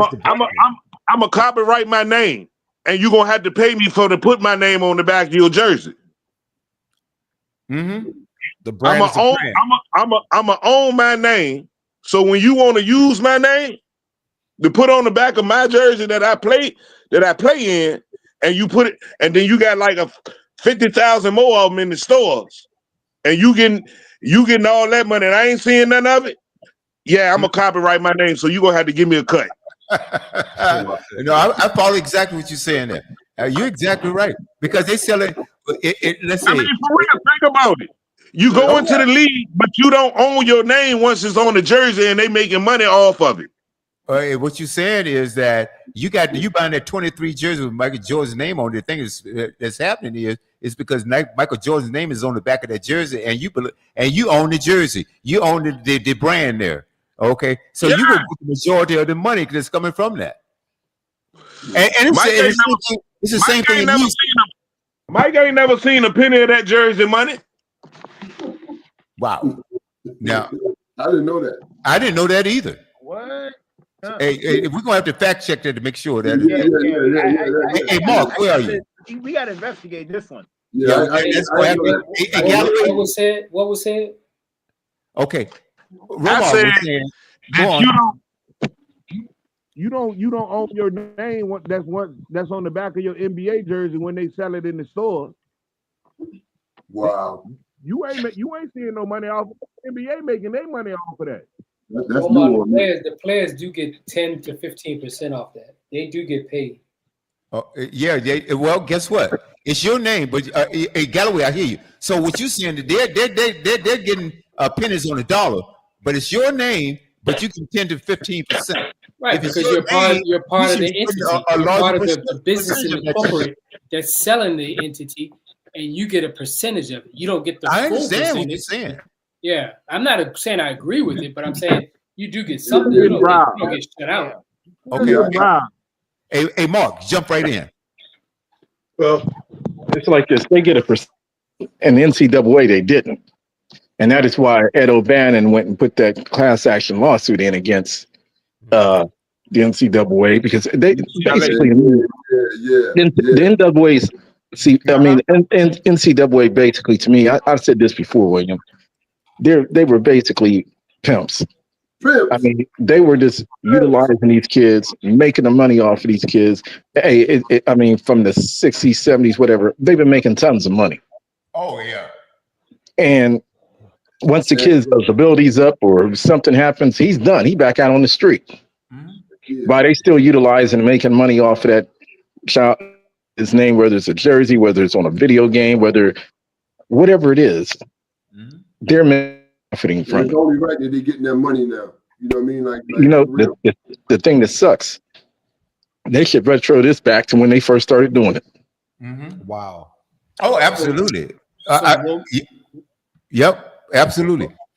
Okay, we're going to switch gears just a little bit. All right. Let's go to men's college basketball. Number 1, Auburn. Number 2, Duke. Number 3, Houston. Number 4, Tennessee. Number 5, Florida. Number 6, which shocks me, St. John's. When is the last time you heard about St. John's, except when you're going back to Patrick Ewing days? And well, that's the last time you didn't heard of them. Chris Mullin. Well, once you just said it, that's the last time you didn't heard something about them. Hey, that's right. Number 7, Alabama. Wow, is that Michigan State? Yep. Number 8, Texas Tech. Number 9, Iowa State. Number 10. Now, 11 and 12, we're going to talk about this: Clemson and Wisconsin. Maryland, number 13. Louisville, number 14. Hey, guys, what do you see? Okay. What? That's run that down again. That list strange. Auburn, Duke, Houston, Tennessee, Florida, St. John's, Alabama, Michigan State, number 8, Texas 9, Iowa State, number 10, Clemson 11, Wisconsin 12, Maryland 13, 14, Louisville. Then Missouri is topping off the top 15. Okay, guys. Wow. Okay, that's a strange top 15 right there. Well, that's as listed right now today. If it was to end today, that's how it would be lined up. The question Did you say Kevin? Because that's not like what you used to in the top 15 of men's college basketball. Yep. It's not a normal. It's not a normal. Like no, but guess what? The money talks now. So see, it's a whole different. Yeah. It's a whole different game. Okay. And Houston been good. Houston has been good for like the last 7-8 years, though. For real, Houston not a surprise to me. Well, Alabama's not a surprise to me either. St. John's kind of surprised, but I'm glad to see them back I'm glad to see them back decades. playing good ball again. Right. Hey, James, I want you to talk a little bit about that because you've been there in the college basketball rank. What do you think about that? And give us your teams that you're looking out for going into the March Madness. The teams that you really want to see. The teams that's really you think that's going to make a difference and maybe perhaps get into the Final Four. Well, my thing is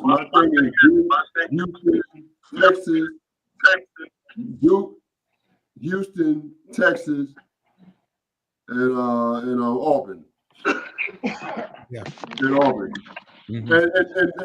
And my thing is with this protocol, man, it's going to vary from year to year, bro. With this protocol, where guys can just transfer to schools, man, and just you can stack up your team with with this protocol. You can jump from one team to another. So, Don Staley got a whole team of All-American, McDonald's All-American. All Americans. They ain't begging them to come. They want to come. Yeah. They're begging her to come. Can I play for you, And coach? guess what? They do their whole 4 years. They don't jump ship. Yeah, she only probably had one girl. Out of all the years that she's been coaching this, she probably only had one girl to jump ship on. Everybody else stays there. Everybody else stays there through the duration. Okay. Even if they on the bench, they know they playing coming next. Right. Hey, excuse me 1 second, James. I have to do this. Look like every 15 minutes or so. Romar, you got background noise going on. Cut everything off. Okay. I got background noise when my TV muted. I don't know. You got a speaker or something going on. Maybe your phone. I don't have nothing going on. Well, you know what? You are disturbing the show. I'm not leave your mic muted until you it's time for you to talk. Okay? You know what? I'm gonna have to kick him off the show again. Hey, Galloway. That ain't right. Don't do that. Galloway. We need it. Romar. Hey, WB. No, I'm gonna kick Romar off. I can call you after this show and give you my choice words. You know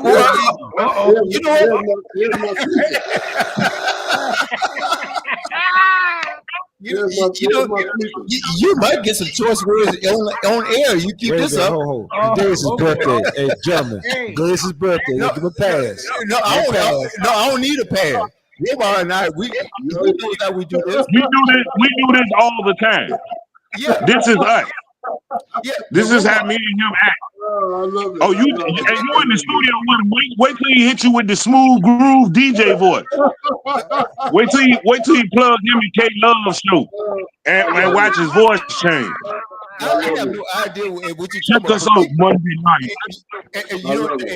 I don't know what you're talking about, but thank you.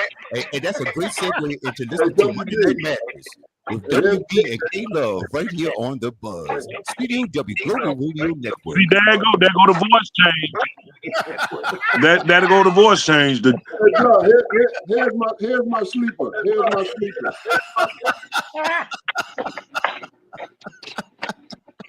Oh man. Okay. I need. And where's Galloway? Where's Galloway when you need him? I'm here. Hey, Galloway. Yes, sir.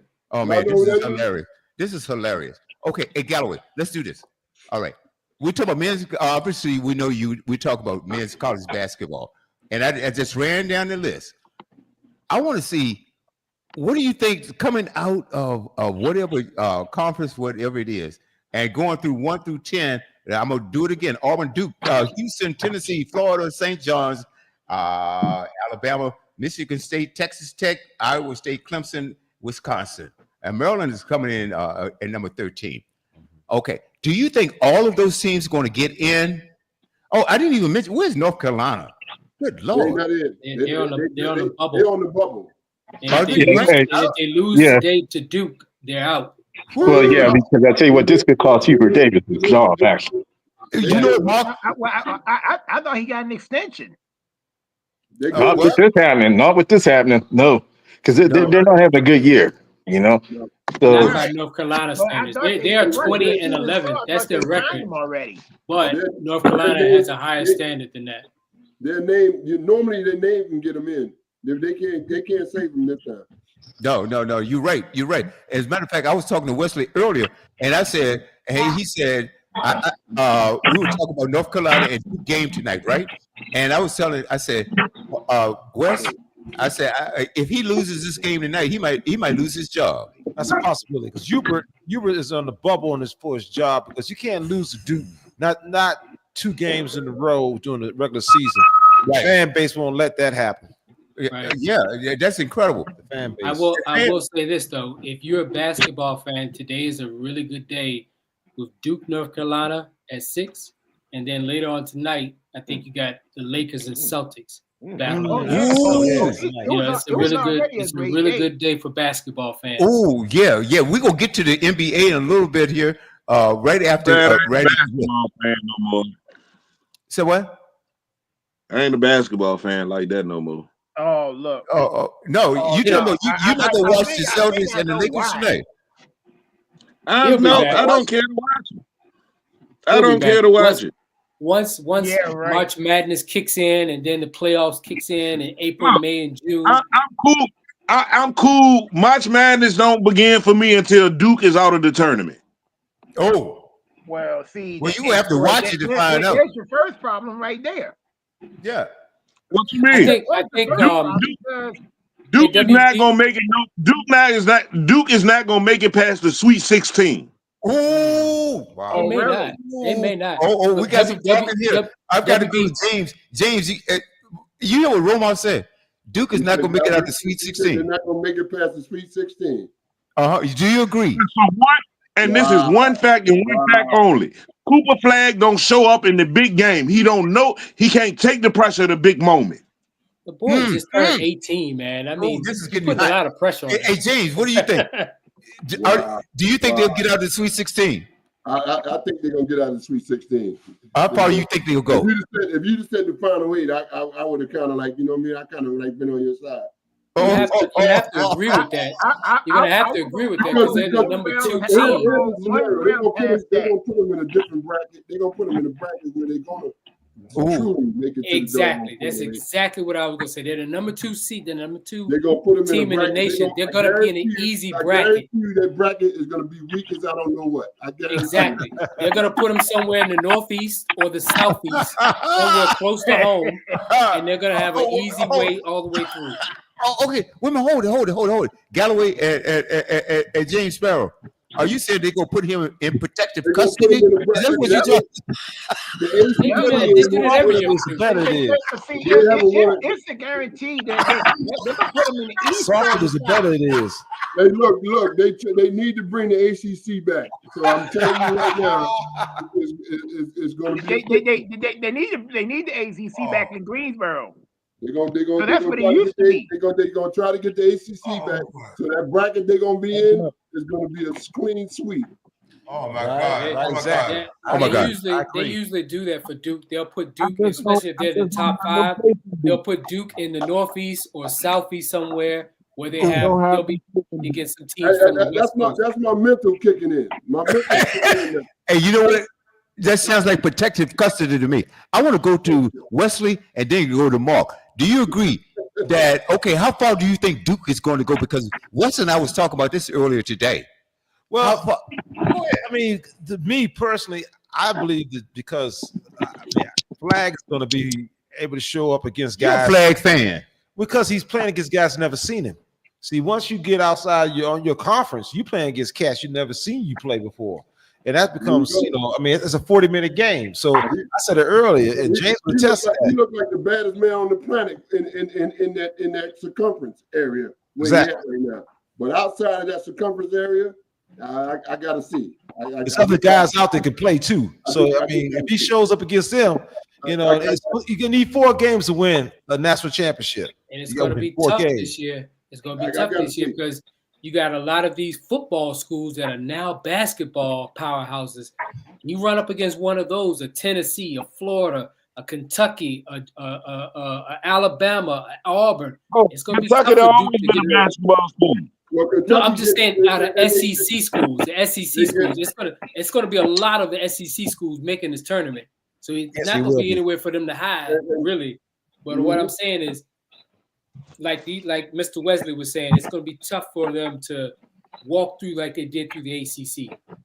There's gonna be a lot. You know what? But that one core remains undefeated.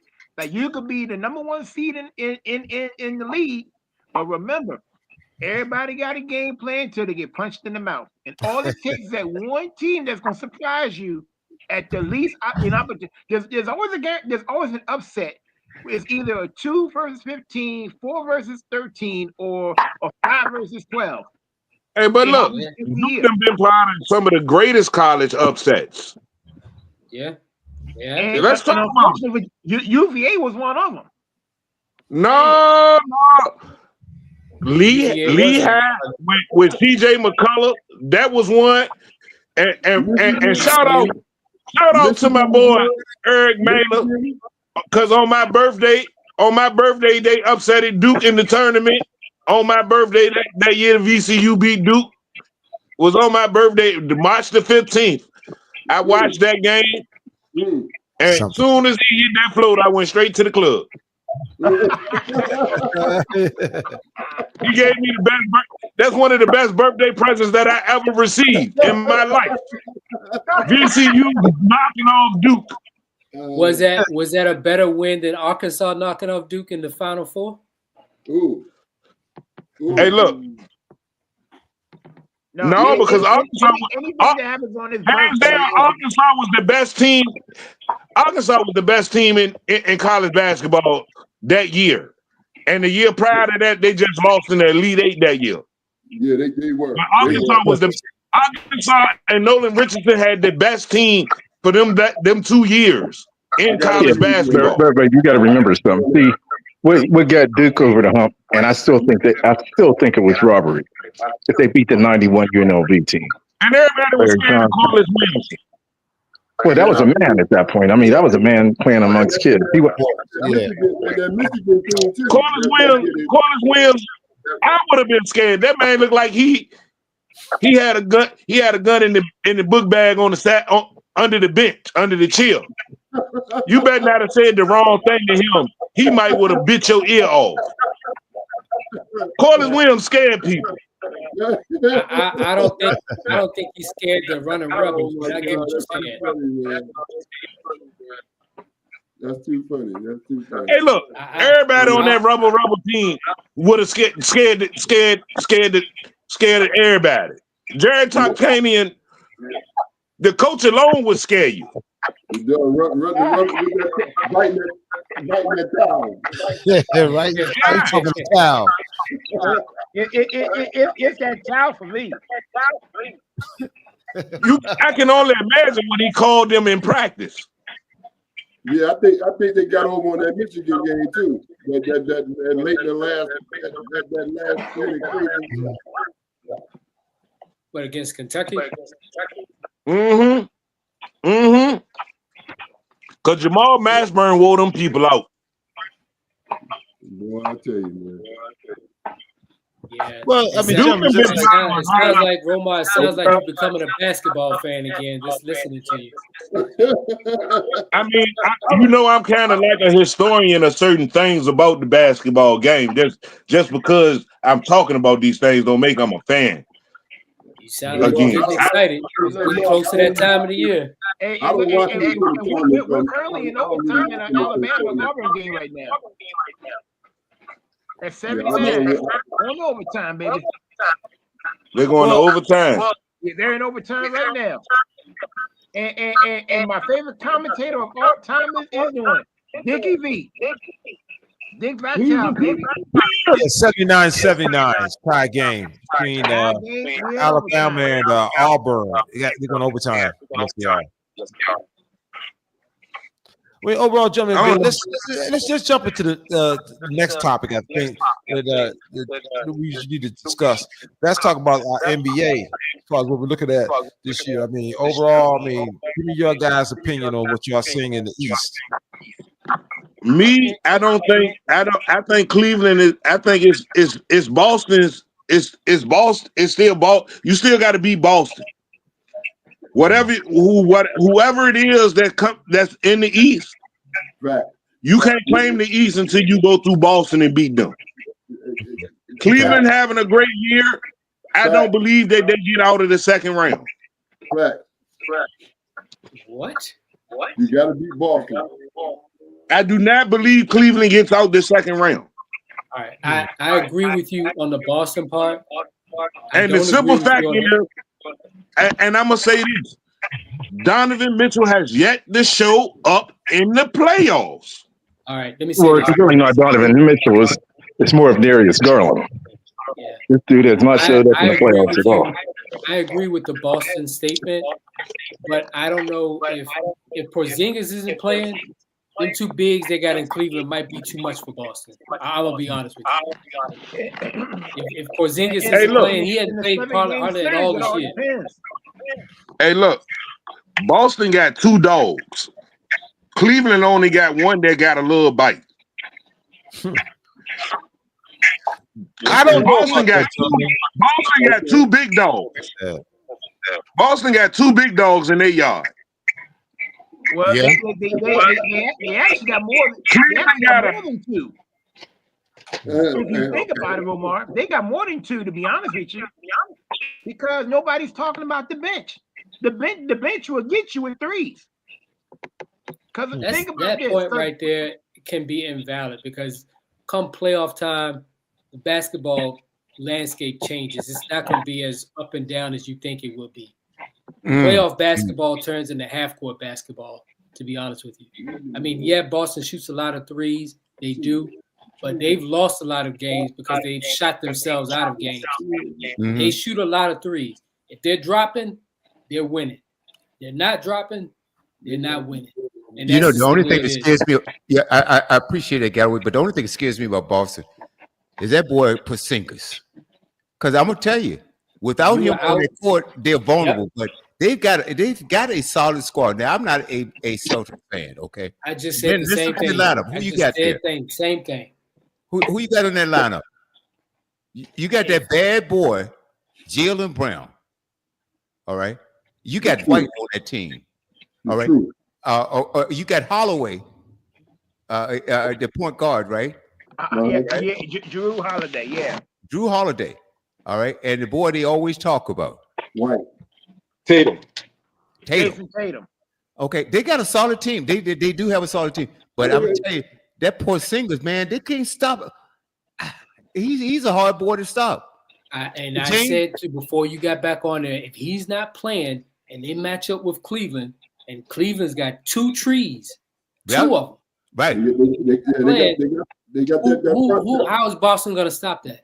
That front line with Cleveland is formidable. It's going to be hard for Boston. I'll tell you what, Galloway, the hardest part for Cleveland to me, to be honest with you, everything he says is 100% right. The thing I look at is every time it's a big game, I'm looking at Darius Garland, and that brother does not show up in big games. But that's the thing. He doesn't have to. I agree with you, Mark, in the past. But now he doesn't have to because you know why? He's got a healthy Mitchell, and he's got Ty Jerome, which nobody's thinking about, right? Yeah, they don't talk about him. 6 man off the bench. Well, they got him. They got Max Strus also. And they made a great pickup that nobody talked about at the trade deadline. Who did they pick up, Roma? Well, they got DeAndre Hunter. DeAndre Hunter. DeAndre. They picked him up specifically to pick up either Brown or Tatum. I promise you, he gonna be a factor in the playoffs. Wow. Watch what I say. Defense wins championships, gentlemen. Y'all know exactly. that. Absolutely. All right, so I'm guessing. So I'm guessing that's your bold prediction, Galloway. But that Cleveland's going all the way. If Porzingis does not play in that series, Cleveland's winning. Yep, I have to agree with you. I have to agree with you on that. Now let's go down. I'm going to go through the top 10 right now. In the East, you got Cleveland. Okay, now think about this. Now Boston is actually 8 games behind Cleveland. Now, okay, I know that doesn't mean a whole lot when you get into the playoffs. That means a lot. Okay. You said that means a lot. That means a lot. All right. Hey, talk to us, champ. Talk to us. That means a lot. You got an 8-game lead on the defending champions, bro. That means a lot. Okay. Number 3, the Knicks. I like the Knicks, but they They're in scared me a trouble. little bit. They're in trouble. They're in trouble. They done lost Brunson for 2 weeks at me. They're in trouble. They need help. They They need were in another. trouble before the injury. Hey, guys, I want a consensus. Going around the board. With Brunson, I think that New York can make a run in the championship. I mean, towards the championship, right? Without Brunson, they're done. Yep, I agree. They are done. Okay, the Bucks, and to me, I got to say, the Bucks has been disappointing to me this year. And a lot of people say, well, they shouldn't have gotten rid of that point guard and brought on Dime, Damian Leonard. And hey, James, do you think that was a bad trade? Getting rid of my boy that went to Boston, the point guard we're talking about, Holloway. Yes, right. And then bringing in. Do you think it was a mistake? That was the biggest mistake they could have ever made to get rid of Drew. They just kept Drew. That's crazy. That was the craziest let go I ever seen in all my days of NBA trading. Wow, Mark, you were about to say something. No, that was the kiss of death for Milwaukee getting rid of Drew Holiday. He was the heart and soul of that team. Everybody keeps talking about Giannis. You can have Mr. Sparrow can attest to this. You can have great players, but you got to have that one guy that's going to be the stir of that ship. You got to. And Drew Holiday was the one that steered the ship.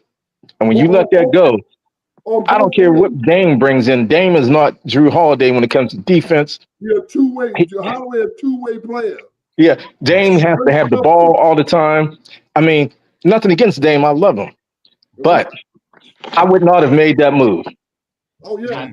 I agree 100%. And here's why I say that. Go back and look at what Drew Holiday did to Chris Paul in the finals 2 years ago. Remember when Phoenix was up? What were they up? 2-1? And Milwaukee walked them down because they made an adjustment. They put Holiday on Chris Paul, and Chris Paul couldn't do anything with him. Shut him down. He couldn't do anything with him. I could shut it down. No, I'm talking about Chris Paul got shut down. Yeah, Chris Paul got shut down. Oh yeah. And I'm not a big Chris Paul fan anyway. I don't think he has one ring. He was about to get one. He was a couple games away from one, but yeah, You're a couple games away from it. You might call me up for one of mine. I still got Boston. You still got Boston. Romo, you said you still got Boston. And I got Denver coming out the West. oh wow. Yeah, we're gonna talk about that. No, that ain't happening. I can tell you that now. It ain't happening. Mark said that ain't happening. No, hey, if you look at how the Western Conference Finals, I'm telling you now, it's going to come down between LA and Golden State. Ooh. I'm telling you now. Wait, you do remember OKC plays in the West, right? But guess what? I agree with you, but I still think they're about a year away. They still about a year away. I think there's still some maturity that has to happen. You seen when they got in the playoffs last year, they're about a year or two away. But right now, as of today, I think the Western Conference Finals comes down between LA and Golden State. No doubt in my mind. Okay. I'm gonna make this prediction now. And who I think is gonna be in the finals? Now, mark this. I say from the East, it's gonna be Boston. And dare I say, I'm back. I ain't hear the discussion. No, okay. So I'm gonna make a bold prediction. Just like Roman made his prediction with Denver coming out the West. I'm gonna say, and Mark's gonna be surprised by this one. I'm gonna say the Lakers, and I'm gonna tell you why. The Lakers and why? Because number one, I'm gonna tell you, the Lakers have saved the NBA. To be honest, man. Oh man! Look.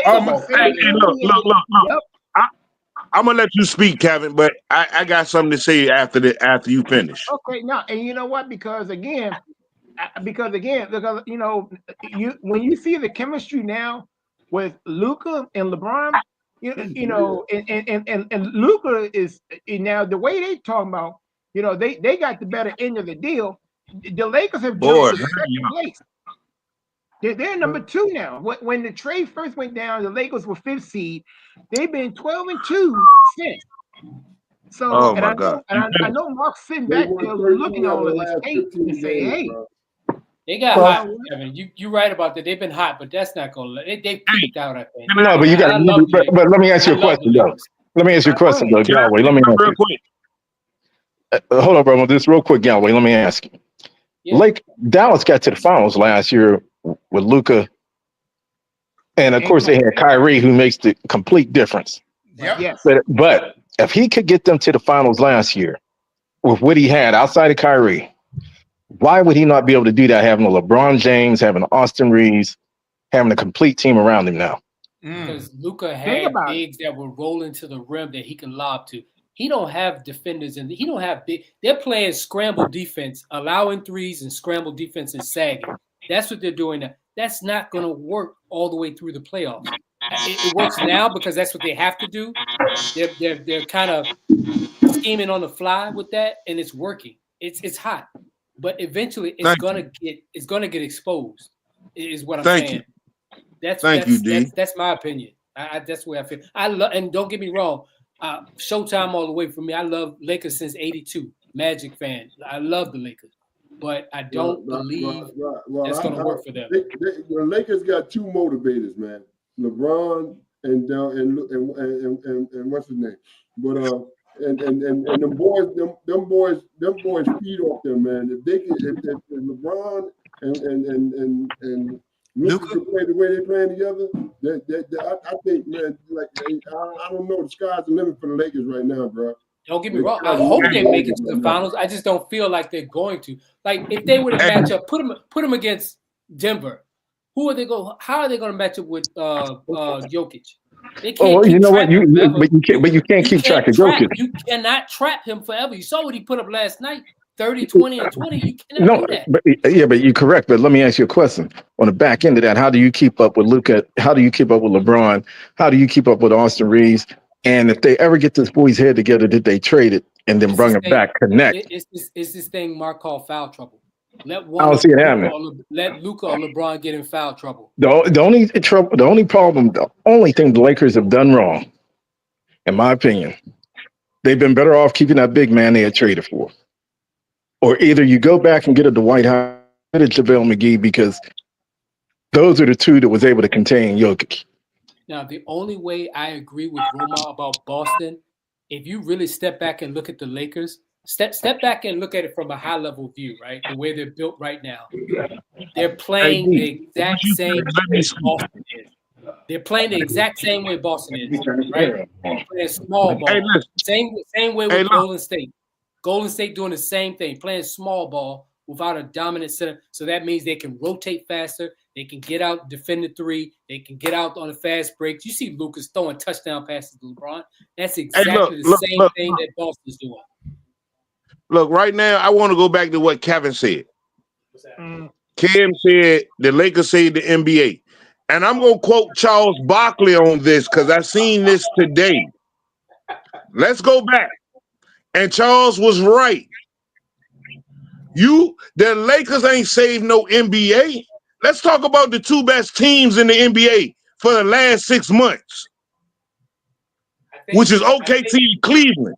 They have been consistently the best 2 teams in the NBA since the season started.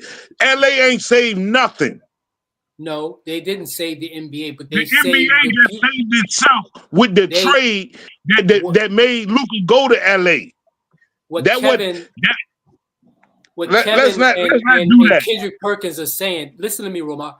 What he's saying basically is they've saved it from a casual fan viewership, not hardcore fans that are watching the game all the time.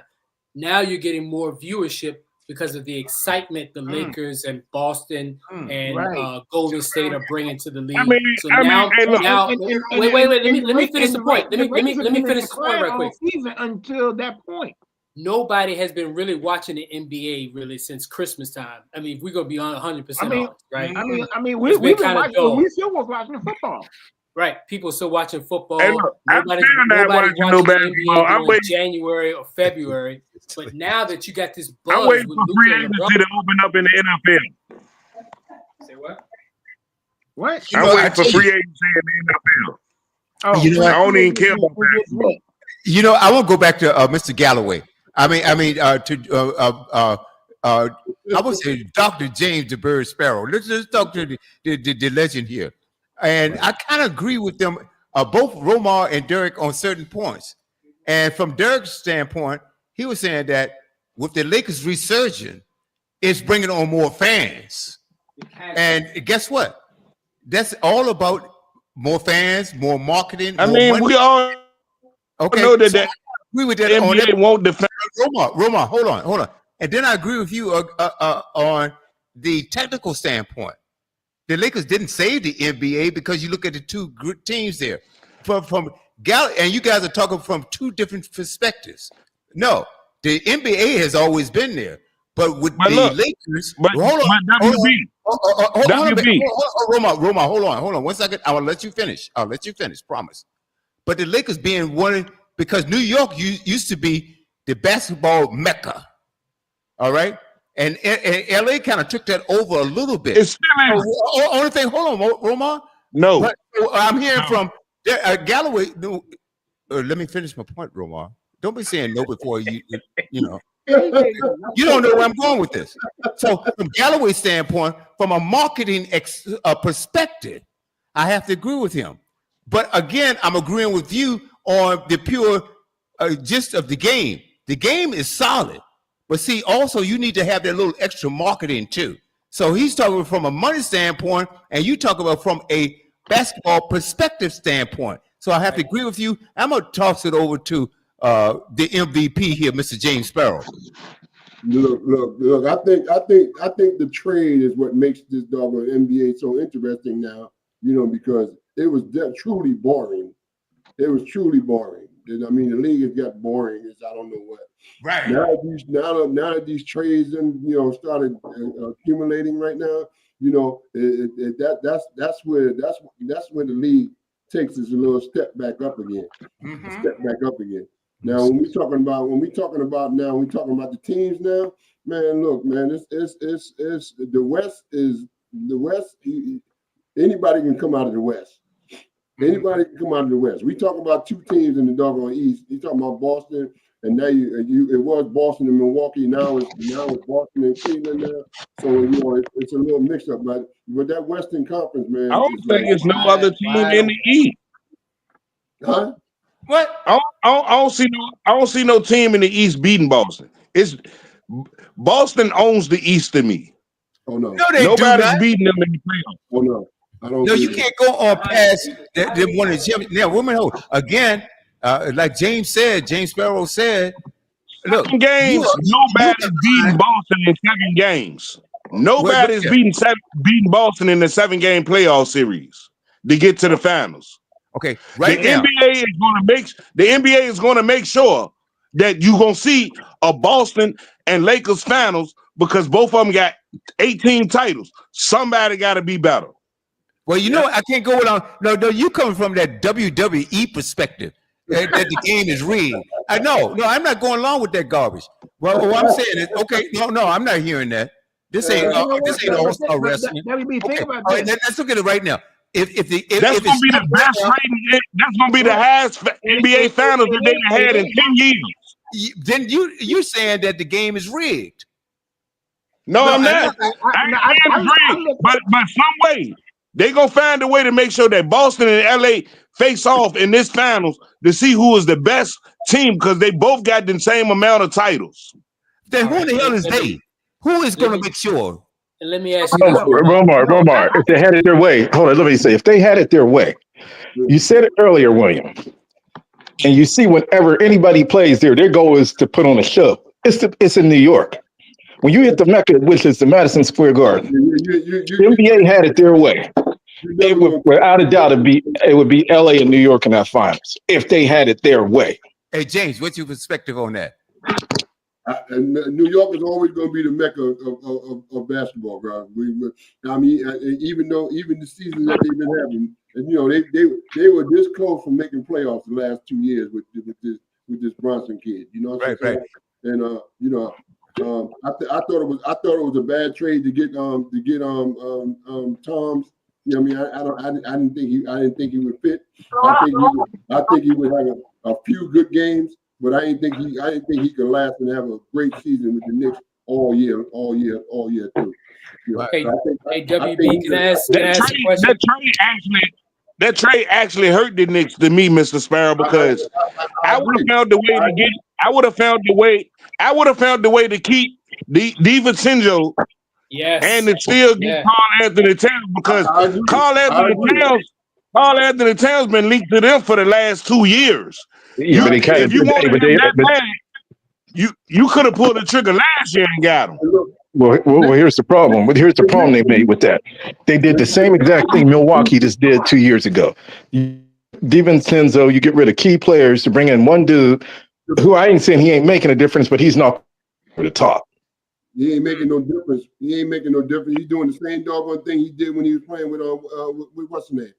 He's doing the same doggone. He won't go in the hole. He's too soft. Knicks are used to bruises in the doggone in the paint.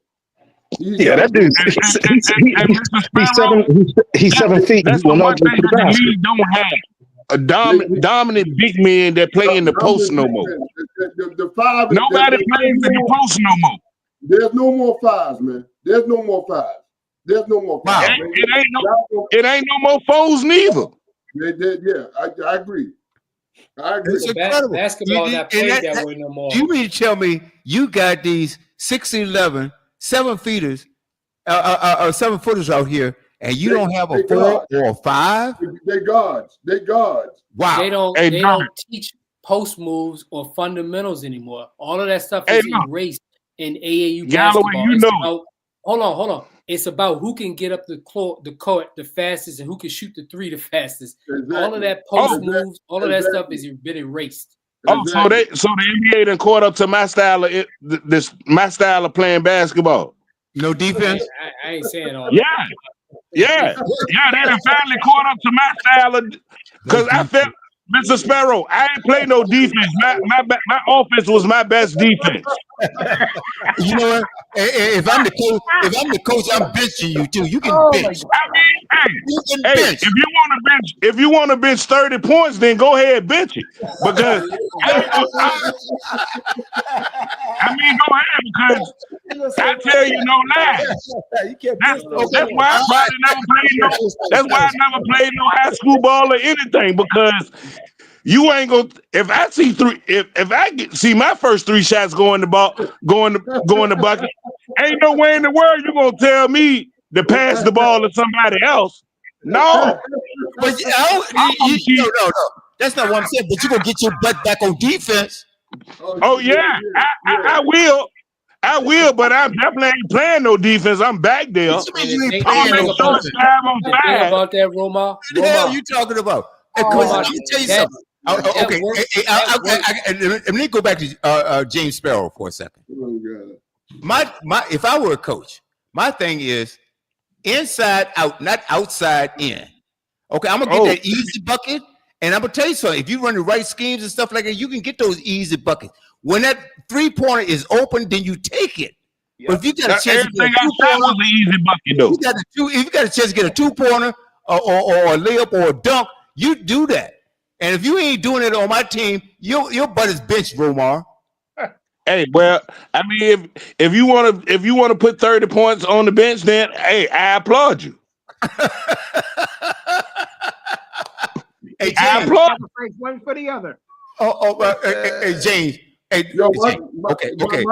Stay in your lane. My philosophy is stay in your lane. Okay. Yeah, I ain't no Steph Curry. All right. Right. I'm a real estate man. I like real estate. Like you will cover all of it. I'm going in the hole. I'm going to take that little that's my point. Mini jumper, whatever it takes. But I'm gonna get into that real estate. Percentage in that real estate is more. Again, Stephon Curry. Oh no, I could do that too.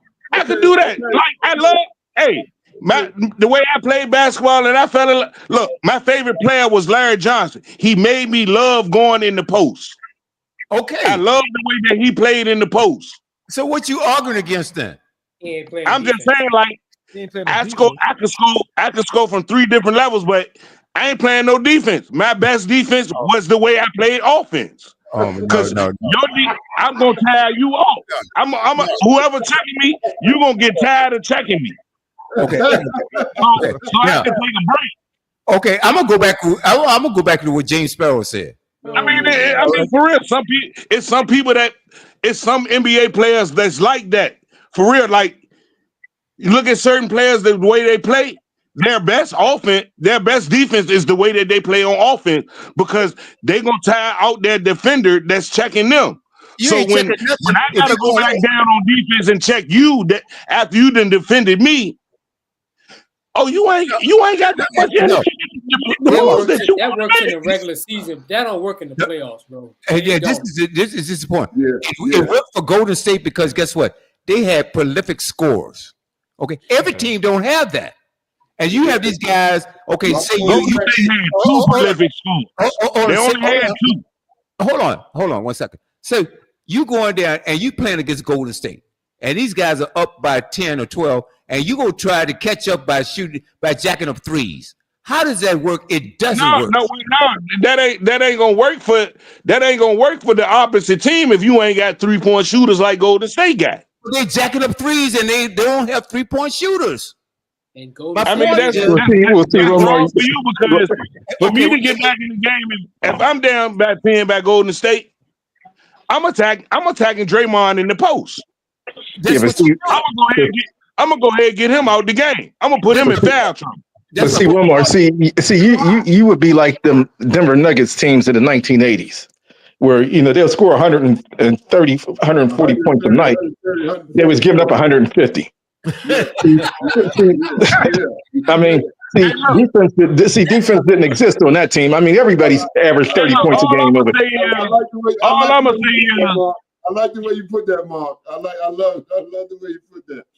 I feel you, Mark. That's a fact. But look, I know it ain't an I in team, but it is a me. Like the great Kobe Bryant said, it is a me, and I believe in me. Hey, WB, what's the next subject? Oh man. Oh yes. Okay. All right. Let's do this right quick. All right. From 1 to 10, let me do it. Cavaliers, number 1. Celtics, number 2. Knicks, number 3. Bucks, number 4. Pacers, number 5. Pistons, number 6. Heat, number 7. Hawks, number 8. I'm gonna go over through 10 because there's a play-in. Right now, Hawks. Wow. Okay. I had no confidence. Magic, number 9, and the Bulls, number 10. Okay, hanging around. Somebody else, a couple more teams I have no confidence in. Detroit is the scariest team in the East playoffs. No, check this out. And then the Pistons gonna be the scariest team in that. The Pistons gonna mess up somebody playoff bracket. Yep. The Pistons are the scariest team in that mix. And number 11 and 12, who I have no confidence in. As a matter of fact, they're not going to even sniff the play-in, and that is the Nets and the 76ers. Well, see, you shouldn't even mention them. I mean, they ain't getting nowhere. I don't know why you even bring them into the equation, but I will say this: the team that can be scary in that situation to me, there's 2 teams that could become a problem. Okay, it could be Orlando, it could be Detroit. Whoa! Or if Orlando gets everybody back, they're a problem. I'm telling you now. Detroit is already a problem, but they need to get Jaden Ivey back. I don't know if he's coming back for the rest of the year or not. But I said it a week ago. I'll say it again. They got the potential to knock somebody out in the first round. The shocker there, and what you said, Mark, and I would go, hold on, Caleb. Then I will go James Sparrow. Are you surprised at Detroit and where they are sitting right now at number 6? No, I'm not. I'm not, because if you look at what they draft and what they had and how those draft picks are panning out, they got talent on that team. They blending. They getting their mojo, man. All of You them. want to know the All of biggest that- mistake? The biggest mistake Detroit made. I hate to say this because I like him a lot. Biggest mistake Detroit made was giving Monty Williams all that money, and it didn't work out because they still paying this dude, and will be paying him for about another 6-7 years. Wow. But the coach that Yeah. replace him has done a tremendous job, though. I mean, he's Well, also no. job in Cleveland. I'm saying Also that. job in Cleveland. And look what he's doing in Detroit now. He's got them boys on point. Well, you want to know something what improves Galway is that these old, I hate to say this because this is Dave, all I've known growing up, but these old school coaches aren't reaching, they're not able to reach this new generation of players. Well, you could apply that to football. Look what happened to Bill Belichick. He's gone to college now. Well, he's going to get down there and his name might sell him a little bit, but once they get to realizing he ain't going to be able to mix with these kids. Agreed. I'm agreeing with you. I mean, his girlfriend might. She's 26, but he ain't. That's a dirty old man. Oh man, that's a low blow. That's a dirty old man. Yeah. Hey, James, James Sparrow. Yes, sir. I want you to comment on what Mark just said. How these coaches aren't reaching these younger players. What is your take on that? Well, they're younger than the doggone players. You know what I mean? And you gotta, you can't if you're young and can't be a grown man talking to the grown men, then it's a problem. That's a problem. You know what I mean? It's a huge generational gap. It ain't like you got it ain't like you got an all-American team. Like like homeboy from Boston, he ain't had a coach. He had a coach. He had mature players. The maturity now in the NBA is out of whack right now, bro. And you know what? That's the best. That's the best I've heard of somebody commenting on that because I don't know. Growing up, seeing it through the 70s, those were grown men. Those were men, and the coaches that coached them, there was a respect level there. There's a respect level. You get these young kids now. Oh, you can. And I mean, I hate to say this generation, it's just different. And the approach that you may have used 20 years ago, you can't use that approach now. No, that's where your coaches, your old school coaches, the older dudes are starting to figure out. I think that's why most of them, if they can get one more job to get a great pay or whatever, it ain't working. I mean, you can look down in Phoenix.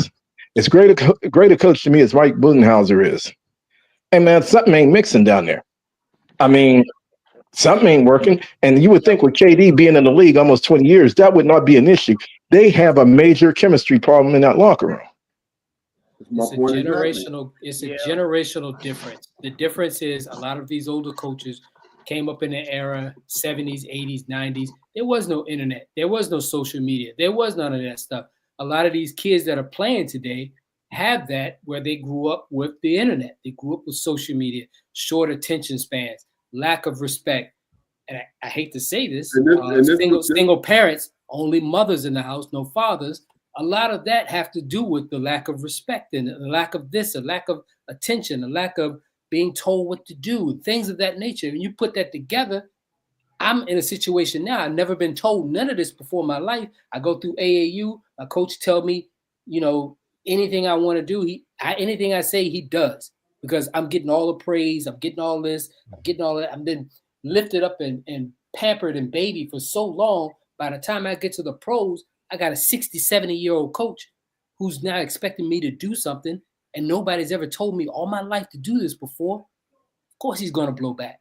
Of course, there's going to be some disagreements or things I'm not listening to because I never had this in my life. I never had to deal with it. Same thing if I'm an athlete, right? I grew up in a poor area, right? We had no money, no food, and now I'm going to sports. I'm going to NFL or hockey or baseball or NBA, and now I got millions of dollars. What the hell am I going to do with it?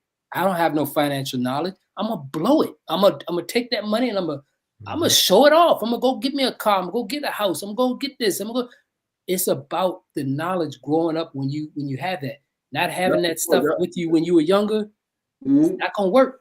It's not gonna work. That's the point I was trying to make, Derek, earlier, man. You know what I mean? Like times, man, what these kids got right now, bro, Ain't no one no AAU when I was coming up, man. AAU, man, go to the park and play. You know what I mean? Ain't nobody looking at you. Ain't no scouts. Ain't no scouts in the park. And if it ain't the Rucker, ain't no scouts in the park. Right.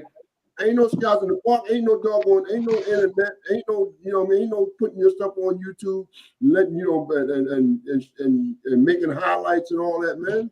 Yeah. You know what I mean? And that's why.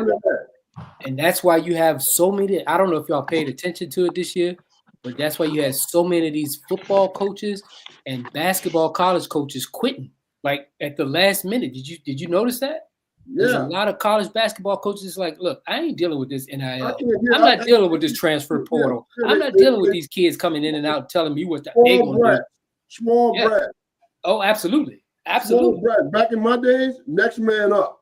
Yo, you don't what? Next man up. Yep. Agreed. That's right. Yep. But the bottom line, though, getting back to that part, talking about the financial aspects of sports now. I mean, these kids, like you said, they're in college. They're getting paid that nil money. I mean, come on now. I mean, that's life-changing for a lot of families. I mean, especially when the kid gets a lot of life-changing. I didn't sign a pro contract yet. Depending on how they're using it. You know what I mean? Like yeah, you like you can they take you can use it in the wrong way.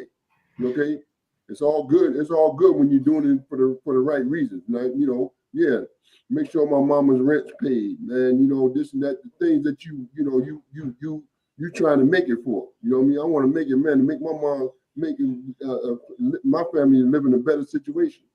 But the thing about it though, does that lower your emphasis on trying to get pro now? Now I'm making millions of dollars in college. Do I really have an interest in really trying to push myself to go pro? Yeah. And Galloway, that's an excellent point too. Great. And my point is there. Great point. Are you motivated? Are you hungry enough to make it in the NBA after that? And I want James to chime in on this. You give now we know how we were when we were 17, 18 years old. And I'm going to talk about me right now. I didn't make all the wisest decisions. Now I've got all this money all of a sudden. I'm 17, 18 years old. Now all of a sudden I'm a prima donna. Oh, I'm the big man right now. Okay, I'm just this, I'm that, and the other. And I'm not NBA. And look, that's a slam dunk. When I get in there, I'm gonna take over. And then when they hit that wall, when they get there and find out that you got players out there that's just as good and even better than you are, and are more mentally stable than you are, and still got that hunger. So the only thing, I'm not against the players getting paid, but it also needs to be some counseling going along with this. Now, young man, you came from poverty. Now you got a couple of $1 million in your pocket. All right. Don't go out and buy that Rolls Royce right now. Your butt's still in college. You don't go out there every night dropping $2,000, $3,000, $4,000, $5,000. I'm gonna tell you why I'm saying that, because you've had basketball players and football players that made millions of dollars and blew it all. Look at Warren Sapp for a minute.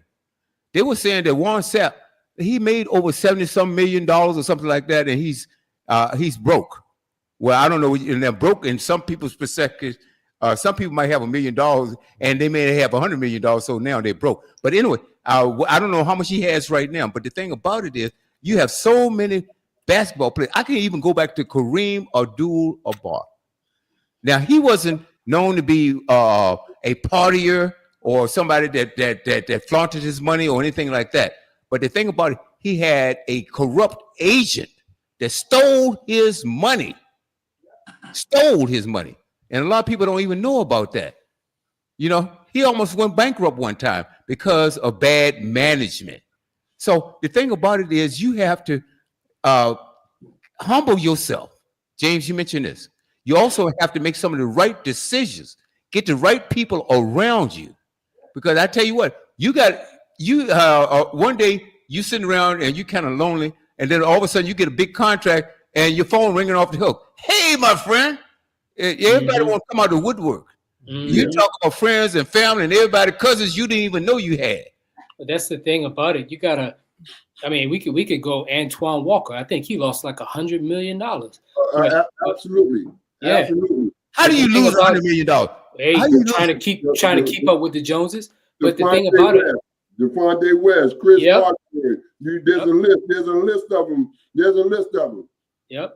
But the thing what you gotta know, and a lot of these players don't know, is hiring a financial advisor, but you also gotta hire the right one guy to watch that guy, another one to watch that guy. Because now they one's stealing from you, but you gotta get another one to watch him. And that's the sad thing about it, because you don't even know to hire one in the first place. You're thinking that, hey, I got $20 million, I just got this check for $20 million.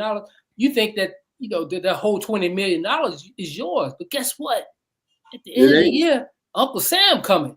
You got to know that. And if you don't know that, guess who coming after that? Your promoters, IRS is coming. IRS, the promoters, your agents, family. Yeah, man, you talk about real life right here. I'm gonna tell you guys a personal story. This has nothing to do with sports, but it has to do with me, this radio station, and thank God that we're into our 11th year. We celebrated our 10 years, self-owned, self-operated, right?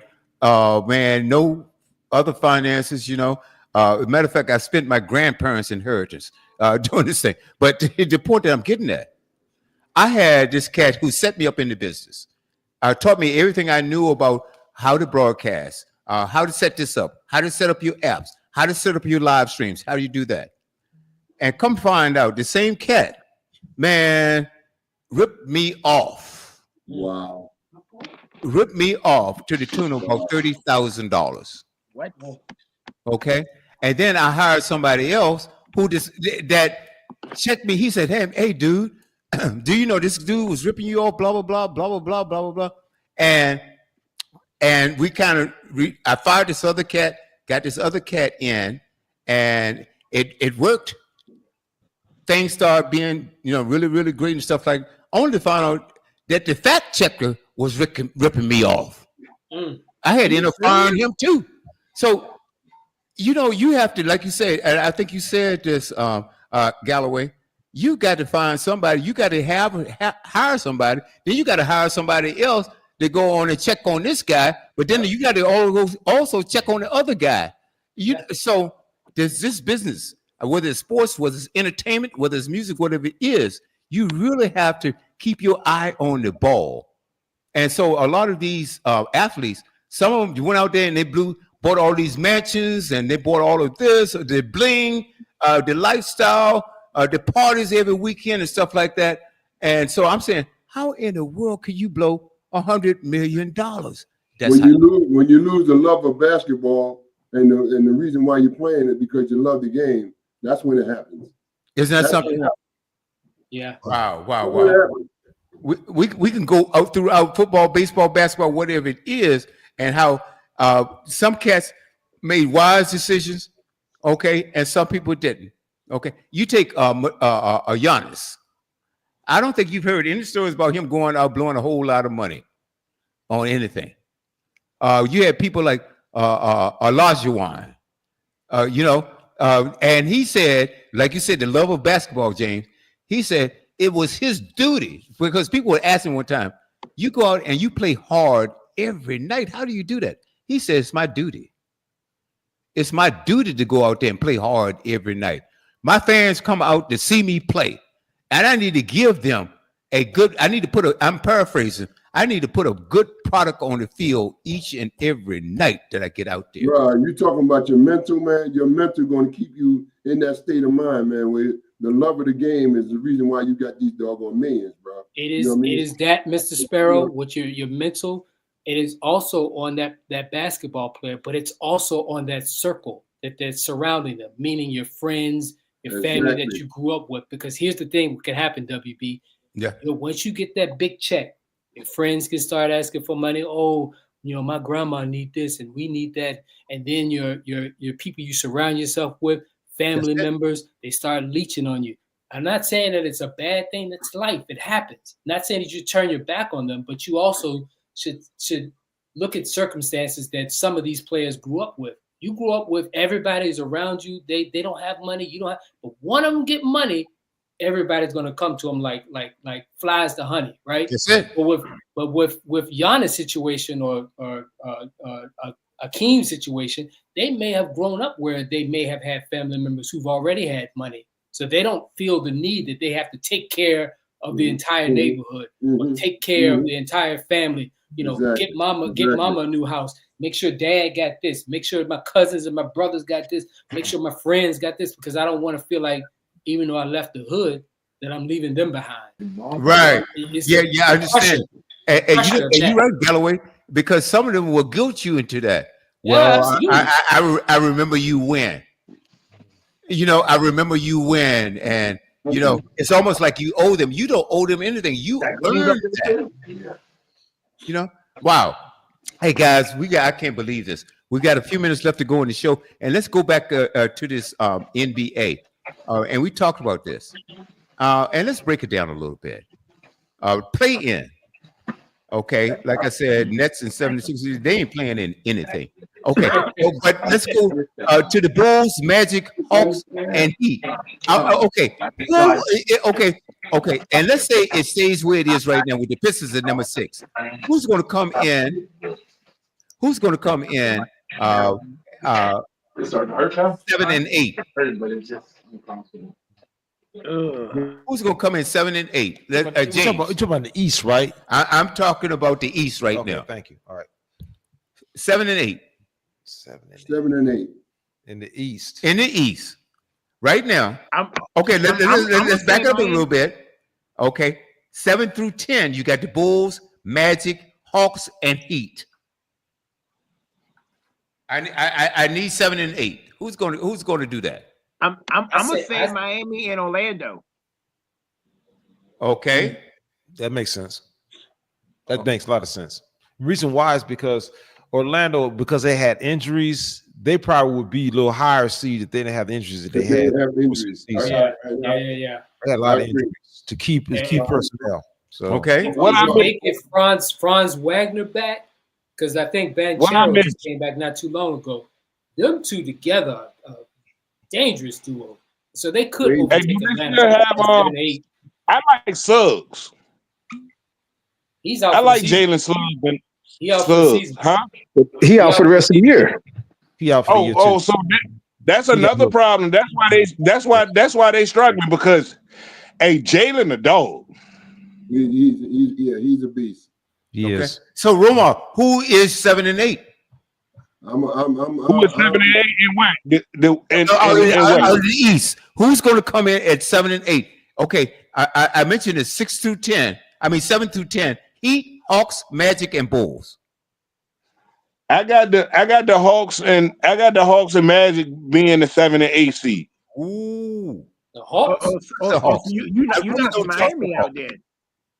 Huh? Then Romar, you don't expect Detroit to get in, huh? No, Miami is 6 seed right now. Miami is 6 in the East.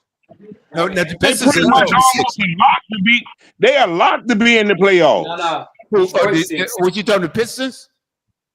Yeah, they are, because they're number 6 right now. Oh yeah, they locked in. They're locked in. They pretty much. I'm pretty much saying that they locked in. Oh, they're locked in. Okay, I didn't know they were locked in. What Mark is saying, are you saying Miami is not going to make it, Roma? No, they not.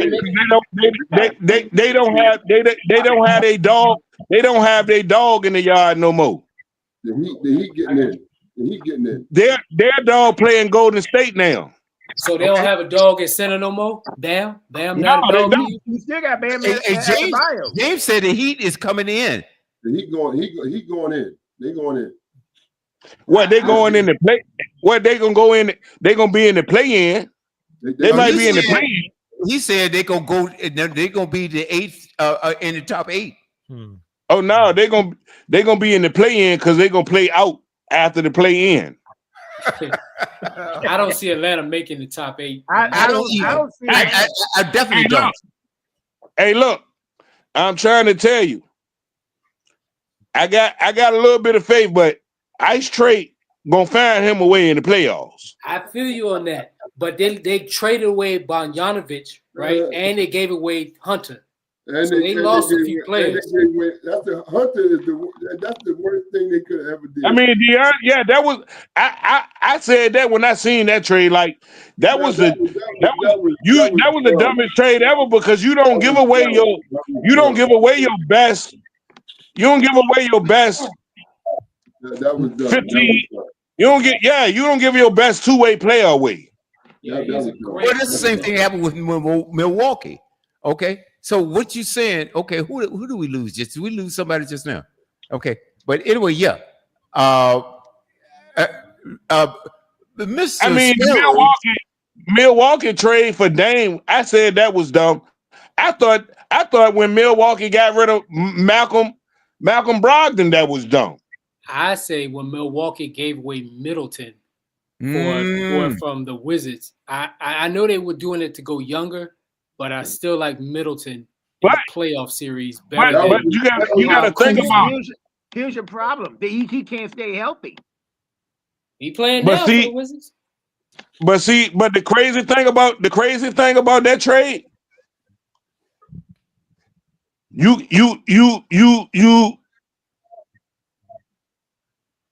take that 15 because you know Kuzma can give you 15 constantly every night. Not really. I don't feel confident in Kuzma. I don't. I think what hurt him was when they gave up doggone Holloway. You know, and you got to take on that. I mean, you give up Drew Holiday off you winning the championship. That was dumb. Just because you want a game. I believe like certain teams, like I don't think that it for one to me, it's not enough basketballs to be passed around between Dame and Giannis. Well, the reason Milwaukee did that, I feel the same way about Luka and LeBron. I hate when you teams get so many ball dominant players. But Roma, Milwaukee did that because they were trying to keep Giannis from leaving. Remember, Giannis was thinking about leaving if he didn't get some help around him. So Milwaukee said, who can we give up? Who can we give what you're saying, but Giannis dumb for saying that because you won a championship without no help. But remember, he was saying that. He was thinking about looking at leaving if Milwaukee didn't take it serious to continue winning. I remember that. Milwaukee won't serious about continue. Hey, we won one. Now we're gonna sit on our hands. Oh yeah. No, he wanted to keep winning. Into getting another. Okay, so the next question around the board, I'm gonna start with James Sparrow. How far do you think Milwaukee is going to go in the Eastern Conference? It depends on who. You think they're going out in the first round? They out the first round. Ooh, boy, that stings. That's conference finals. No. James Sparrow say they're going out in the first round. They out the first round. Okay, so right now, if they were to play, okay, how does this go? 3 and 4 plays right first, right? No. 3 and 6 plays. 3 plays 5. So Milwaukee would play. Milwaukee's 4. They would play against Indiana in the first round. No, they'll play Detroit. No, okay. They would play Detroit. No, they would play Detroit. Both play 1. Okay, 7 and 2, 6 and 3. Yeah, so New York will beat Detroit. No, bro, it's 4 versus 5. 3 plays 6, 2 plays That's 7, right. 1 That's play right. The 8. Bucks versus the Lakers. I mean the Pacers. So you saying that the Pacers going to beat Milwaukee in the first round? Hey James, is that what you're saying, bro? Oh yeah. No, Milwaukee. No. I said Milwaukee will beat the Pacers, or Pacers beat the Bucks. Milwaukee gonna be playing the Pacers? Yep. If it were to end today, yeah. They're not coming out of there. Whoa. Why not? Because I'll be honest with you. Look at the Pacers. The Pacers have had injuries too. So overall, I mean, what you want is whoever's really healed up enough to be able to go ahead and play in a 7-game series against Milwaukee. Milwaukee's going to physical team. You know, I mean, point blank, you got to D up against them guys. It's a one game. It's a one game difference between the two because Milwaukee is 36 and 25, and the Pacers are 35 and 26. It's a one game difference between the two. So oh boy, that is a tough one. Okay, right now, if it stopped right where it is, shucks, you can mail this one in. The Hawks versus the Cavaliers. No, the Hawks, they can get a notification. The upset is going to be Detroit versus the Knicks. Yeah, that's where I see the upset. 3 versus 6. Ain't gonna be no upset. The Knicks gonna take care of business. Don't be surprised if it don't happen though, because hold on. I got a stat for you. I'm gonna tell you. You cannot. Hey, Kevin, I don't care about your stats. Ain't nobody beating the Knicks in the first round. But look. Okay, I stand on that. The Knicks. New York basketball. But they are 0-9 against basketball. Kev, you want to put something? You want to put some food on the line, Kev? Lord, you want to bet? They go with the money. No, they go with the food. The latest update on Jalen. They don't have money bets. They have food. Update on. They have food. They don't have money bets. They have food bets. Food bets. Okay. Oh, that's okay. We do food. We don't do no money. Kev, you want to bet some food, Kev? Hey man, I don't mind the food. Oh my goodness. Hey, Mark. You want to bet some steaks? You want to bet some steaks? You want to be the next person to go to Kroger and bet some steaks? Oh yeah. Hey, you know what? Romar, he's talking because he won the steak challenge last year. He won the steak challenge. Hey, where's Mark? Okay, all right. Anyway, let's go on right now. Oh boy, who do we have left here? The Pistons would play. Let's see who we said. Okay, we covered that. Pistons will play the Knicks. Okay. The Pistons will play the Knicks. Okay, I think we covered the East. Yeah, we covered. No, the Celtics would play. Who would the Celtics play? The Heat. You can write that one in. The Heat is not coming out the first round. I don't see that happening. That ain't gonna happen.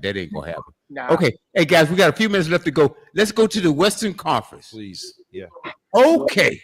The big matchup will be 3 versus 6. Listen, let me read off what's going on.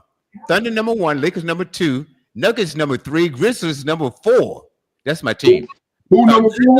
Hold on. Thunder, Lakers, Nuggets, Grizzlies, Rockets, Warriors, Timberwolves, Clippers ain't going nowhere. And now they're number 8. And then 9 and 10, the Kings and the Mavericks. Okay. And let's talk about 7 through 10. Timberwolves, Clippers, Kings, and Mavericks. Okay. Let's talk about the play-in. Who's going to be number 7 and number 8? James. Wow. That's tough.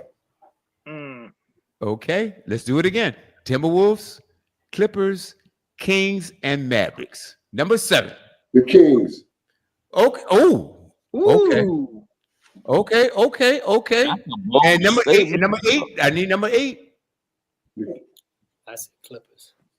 You got the Clippers, Mavericks. No, yeah, that's a toss-up. Timberwolves, Clippers, Mavericks. That's a toss-up. The Mavericks. I don't even see the Mavericks making the top 10. That's a toss-up. I just threw them up in the air. Hey, you know what? I tell you what. I tell you, my pick would be the Timberwolves. Okay, Galloway. I'd say 7 Timberwolves, 8 Clippers, 9 Kings, and 10 Mavericks falling out. Okay, that sounds. Yep, coming in there could be either Portland or Phoenix. The way the Mavericks are falling apart. Yeah. I forgot about Portland. Portland sleepers. Don't sleep on Portland. Ooh, they're getting hot. Chauncey got them playing good ball. Yeah, you can't sleep on Portland. I forgot about Portland. You can't sleep on Portland. Dallas is falling apart, and they may sit Anthony Davis for the rest of the year. Now they already decided to sit it. He's back for the year. He's falling apart, which is very disappointing to me. who seems to be falling apart is Phoenix. Phoenix seems to be falling apart to me.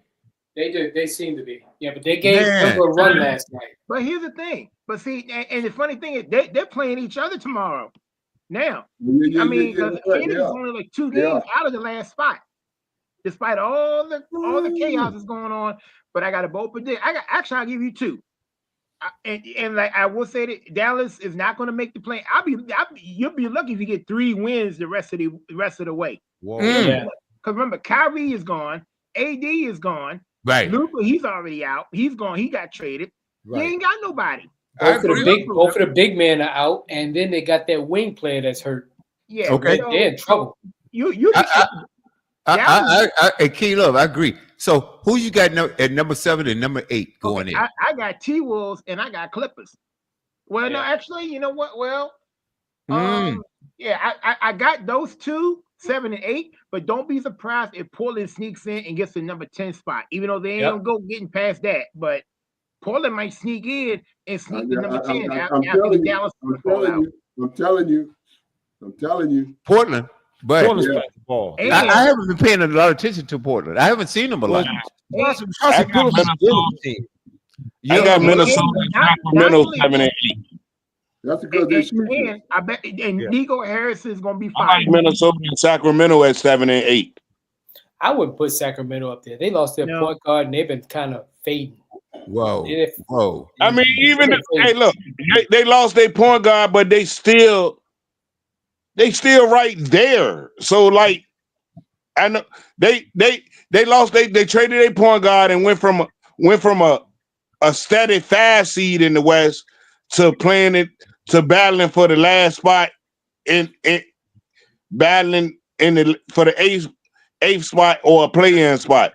I still got them weathering the storm and ending up with the AC because I don't trust the Clippers and Ty Lue. It's not Ty Lue that I don't trust. I don't trust the Clippers, man, and they have everything they need, man. But Kawhi Leonard is hamstringing them with that contract. Man, I'm telling you. And at one time, hey, look, he done did that with everybody since he left San Antonio. Man, that's a brother that need to talk to a psychiatrist for real. No, he didn't do that with Toronto. He played with Toronto.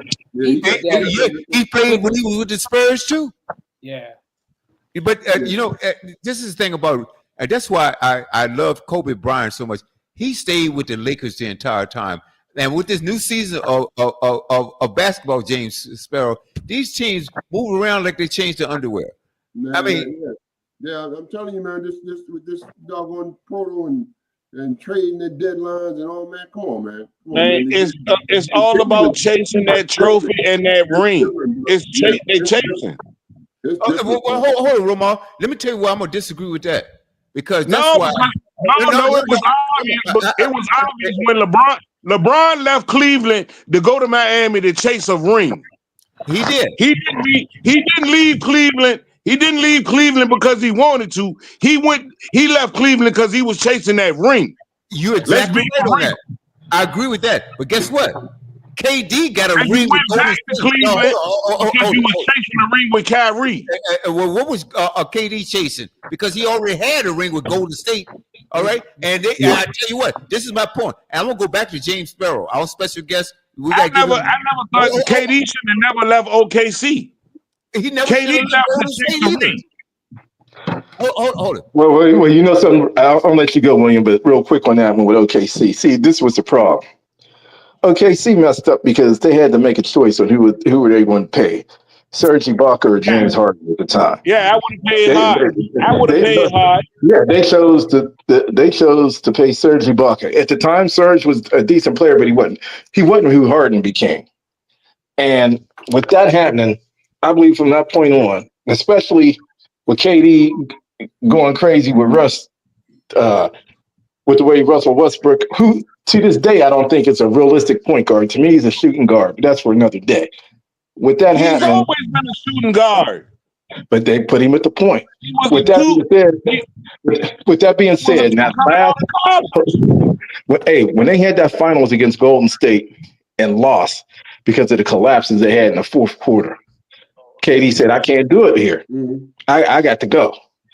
The biggest mistake he's made in his career, to be honest with you, I could understand him wanting to play with Kyrie, and at the time, Ben Simmons was a top 10 player in the league. But the mistake he had is he had a chance he had a chance to revive himself about 3 weeks ago, and he declined to go back to Golden State. For whatever reason he did that, I'll never know. Draymond. That and the fact that people would have been talking about him saying the only way he can win is when he plays with Curry. But here's the problem. Galloway, I agree to a point, but guess what? His legacy's already cut out. He's the greatest shooting big man I've ever seen.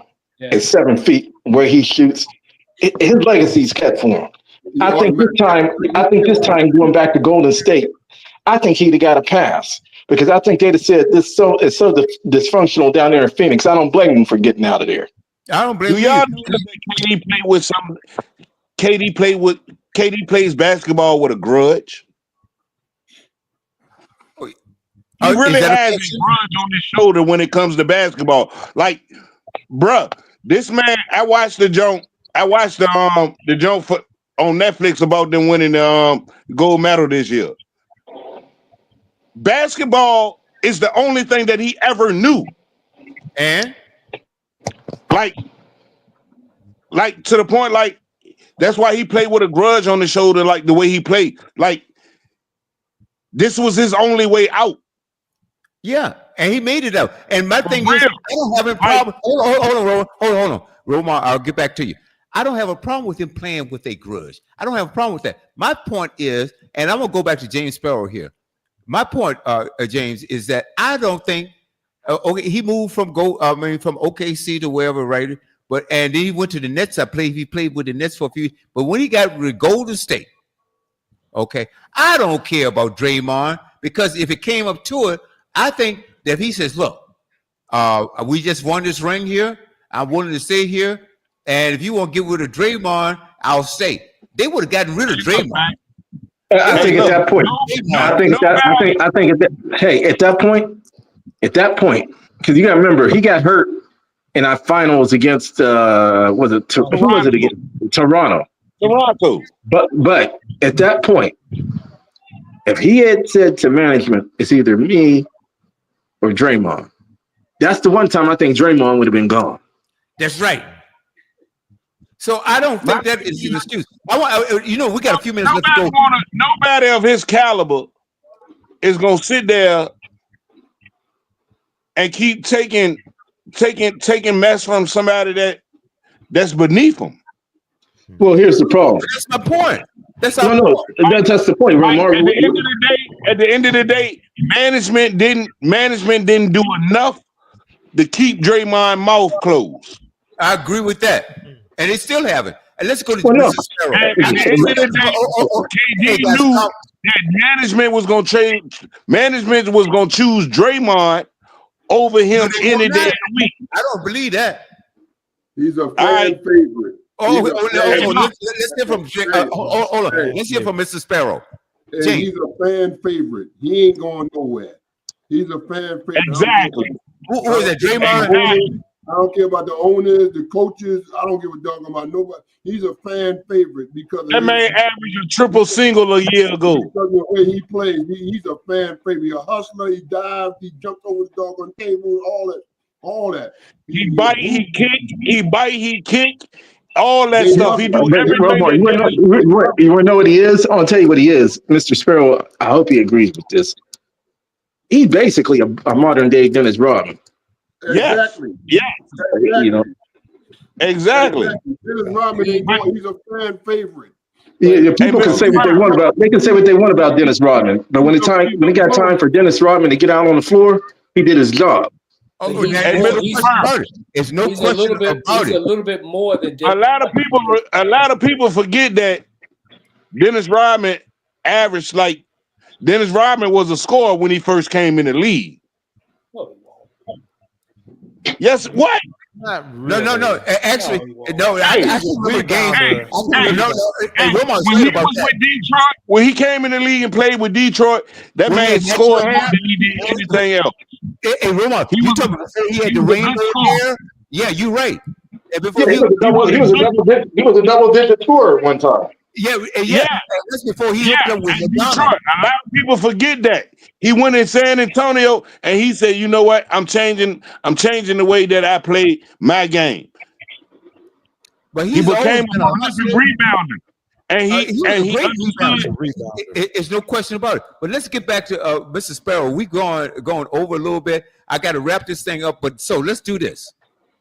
All right. Let's talk about the NBA, and we're going to wrap this up to who's going to be the Eastern Conference Championship, or who's going to go in the Eastern Conference Championship, and then we're going to go, who do you see in the Western Conference Championship?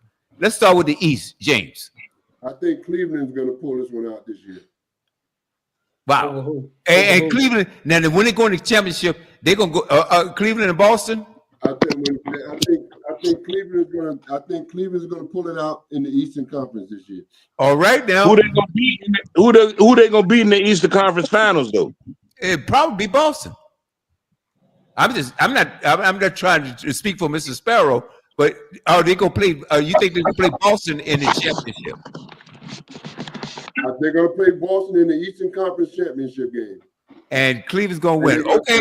Well, you hey, look, you're gonna have to come back. Hey, James Sparrow, you're gonna have to come back. Without a doubt. You have to come back. Okay. Without a doubt. Hey, Galloway. Yes, sir. No. Let me finish with James Sparrow. Okay, who's gonna be in the Western Conference Championship?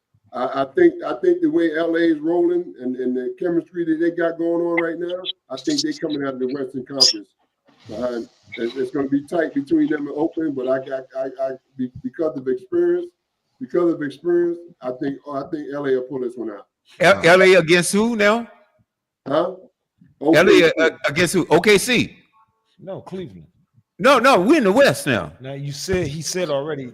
No. He said Cleveland and LA. I think Cleveland and LA is going to be in the finals. And my question is, who is LA going to beat in the championship?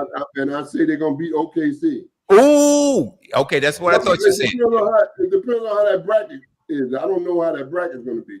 Okay. All right, Galloway.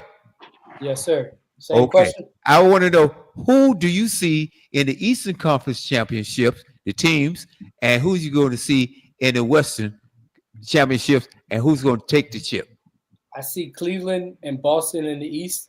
If Porzingis is playing, Boston comes out. Porzingis not playing, Cleveland's coming out. Thank you. I see in the West, I'm going to be honest, it might be different from everybody else, but I see OKC versus either Denver or Golden State. The way Golden State is getting hot right now, I love LA. I would like to see the Lakers in it, but I really see the way Golden State is playing defense and they come out. That's a good one. That's a good one. Yeah. They got that dog. But the one coming out the West, Bucket. I think it might be Denver. Until somebody finds an answer for Jokic, it might be Denver, but I'm seeing Denver, but I think it's going to be OKC. Okay. And it's going to be OKC versus Cleveland in the NBA Finals. And I heard somebody mention earlier about my boy out of Denver, Westbrook, not being a point guard, but isn't that what he's playing in Denver right now? Isn't he playing? He's playing off the ball. He's second string. No, but he's starting. He's not playing the shooting guard. Hey, look, and that would make it so. That's why I feel like Denver can come out of the West, because you got him going back to his natural position, and he doesn't have the burden of carrying a team on his shoulders, and he's playing point guard. But no, he's playing. But see, he's not playing shooting guard. Look, he don't have. He doesn't. He can play free. He doesn't have. No, man, he doesn't have position as free. Yes, it is. When Mr. Sparrow, you know what I'm talking about when I say he doesn't have positionless. He's talking about positionless basketball. Positioning. He's playing the point guard role. But the burden that he had in OKC, or the burden that he had whenever he left OKC and went to Houston or any of that, he doesn't have those problems. That's not a problem. Those worries that he had at one time before, because he can just play basketball in Denver. What he's saying is he doesn't have to carry the load of scoring, assists, rebounds, and all of that anymore. He's a secondary player. He don't have to carry the weight of winning the game anymore. Hold on, guys. James Sparrow, what did you say, sir? I thought there was 3 different egos, man, which tore them apart from winning championships. They had too many different egos, man. You know, Durant, him, and Harden. Right. But see, like the way Russell, my favorite player. Russell was my guy, man.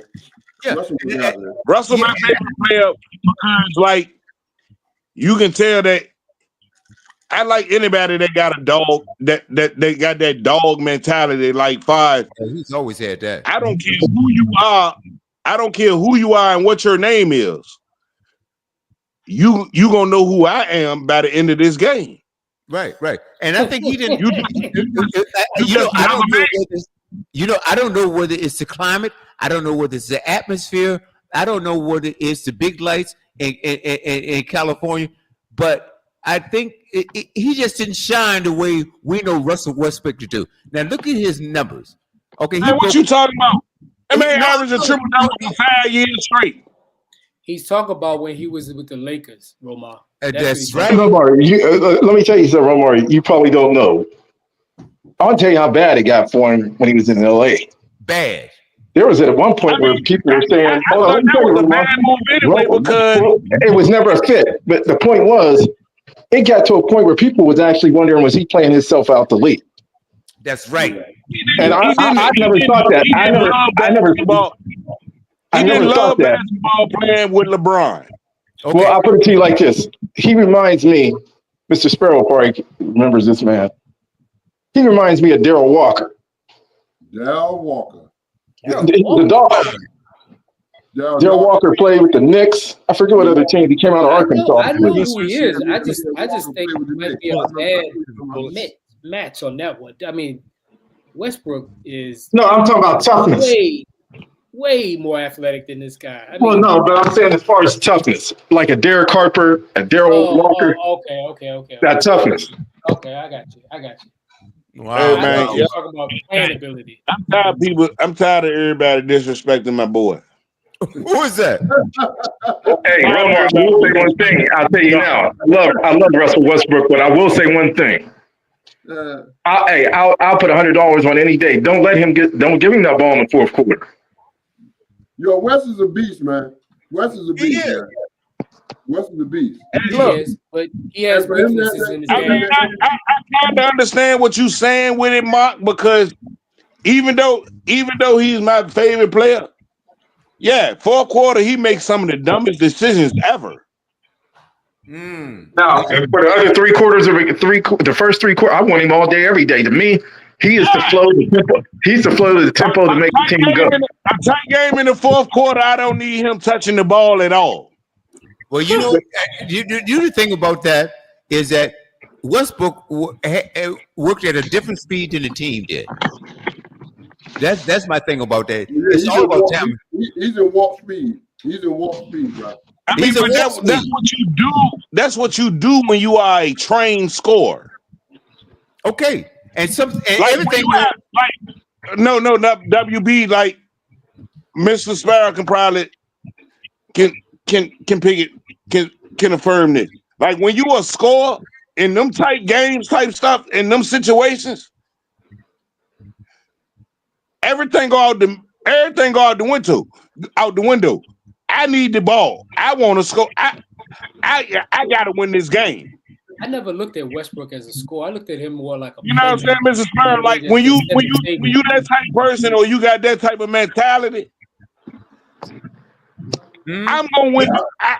I'm gonna win or lose this game. I can put it on my shoulders. Well, I tell you what, in the fourth quarter, now, I love Russ, but I ain't giving him that in the fourth quarter. Hell no. Wow. I mean, but you ain't got to, because in his head, I'm that dude in the fourth quarter. And that's why I think it could have worked out with them at OKC if he would have deferred to Durant in the fourth quarter, is where they would have thrived a whole bunch more. Yeah, but I agree. But see, I ain't gonna say it won't about the basketball. It was just like Mr. Sparrow said. It's the egos. It was the egos in the fourth quarter. Well, I'll put it to you like this, William. Because he won't get the ball in the fourth quarter. They were not the right. They were not the right chemistry, man. That chemistry just didn't work because William, have you noticed? You got three people that can take over a game at any given time on one team. Like you said, when you got them type of egos, it ain't gonna work. Yeah, it ain't gonna work. I'll see you like this, William. And William. Yes. Okay. William. William. One second. Everybody. Mark, what are you about to say?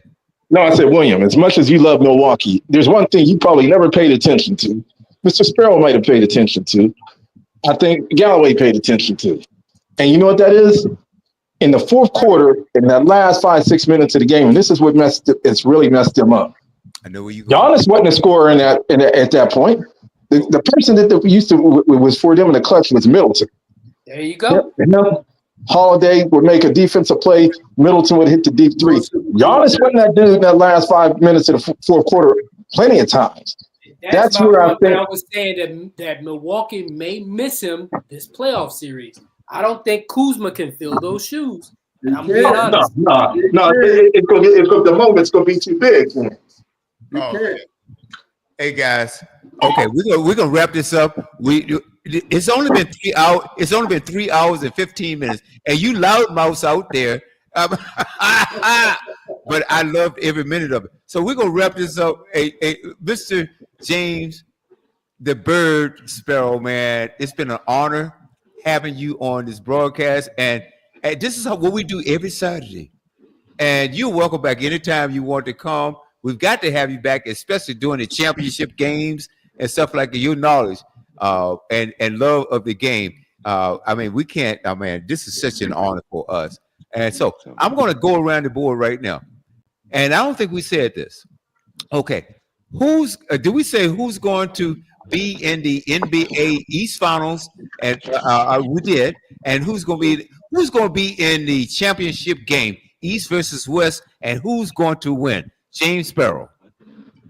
I got LA and Cleveland in the finals. Because she would love to see. And I got LA to pull it out because of experience. You got LA taking it in 4? Yeah. Whoa. No, not 4. Okay. I said 6. Okay. All right. Galloway. I said I think I said OKC, and I said Boston if Porzingis is playing. And who's going to playing? What? Who's going to take it? I thought you said OKC and Cleveland in the finals. I said if Porzingis is playing, Boston's going. If Porzingis is not playing, Cleveland's going. Okay. Let's go with the assumption that Porzingis is going to play. So Boston versus OKC. As much as I want to see OKC win it, because I'm an LA fan, I see Boston taking it. Okay. I really do. And Mr. Sparrow, if I don't get a chance to say it, it was nice to meet you, sir.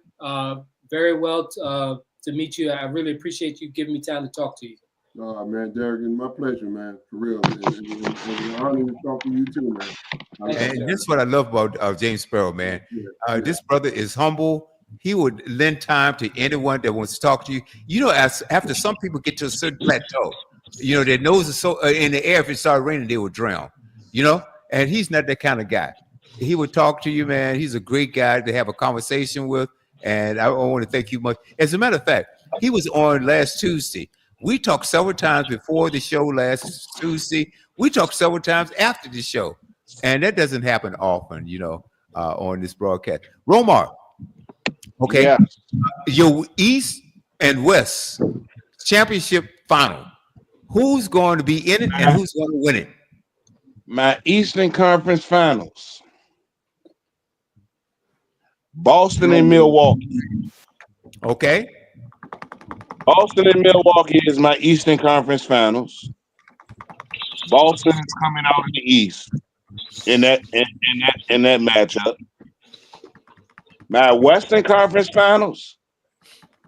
I got two plausibles on this one. You only have one, bro. With Mr. Sparrow, then I'm gonna go ahead with my guarantee. I feel there's my guarantee one. OKC and Denver. Whoa. Okay. With Denver coming out of the West. Okay. And Denver and Boston in my finals. I got Denver winning the finals. Whoa. So the last two champions going at it. Whoa. Yeah. That's heavy. Mark, who you got? But I will say one thing. Houston in the West is just like Detroit in the East. Mm.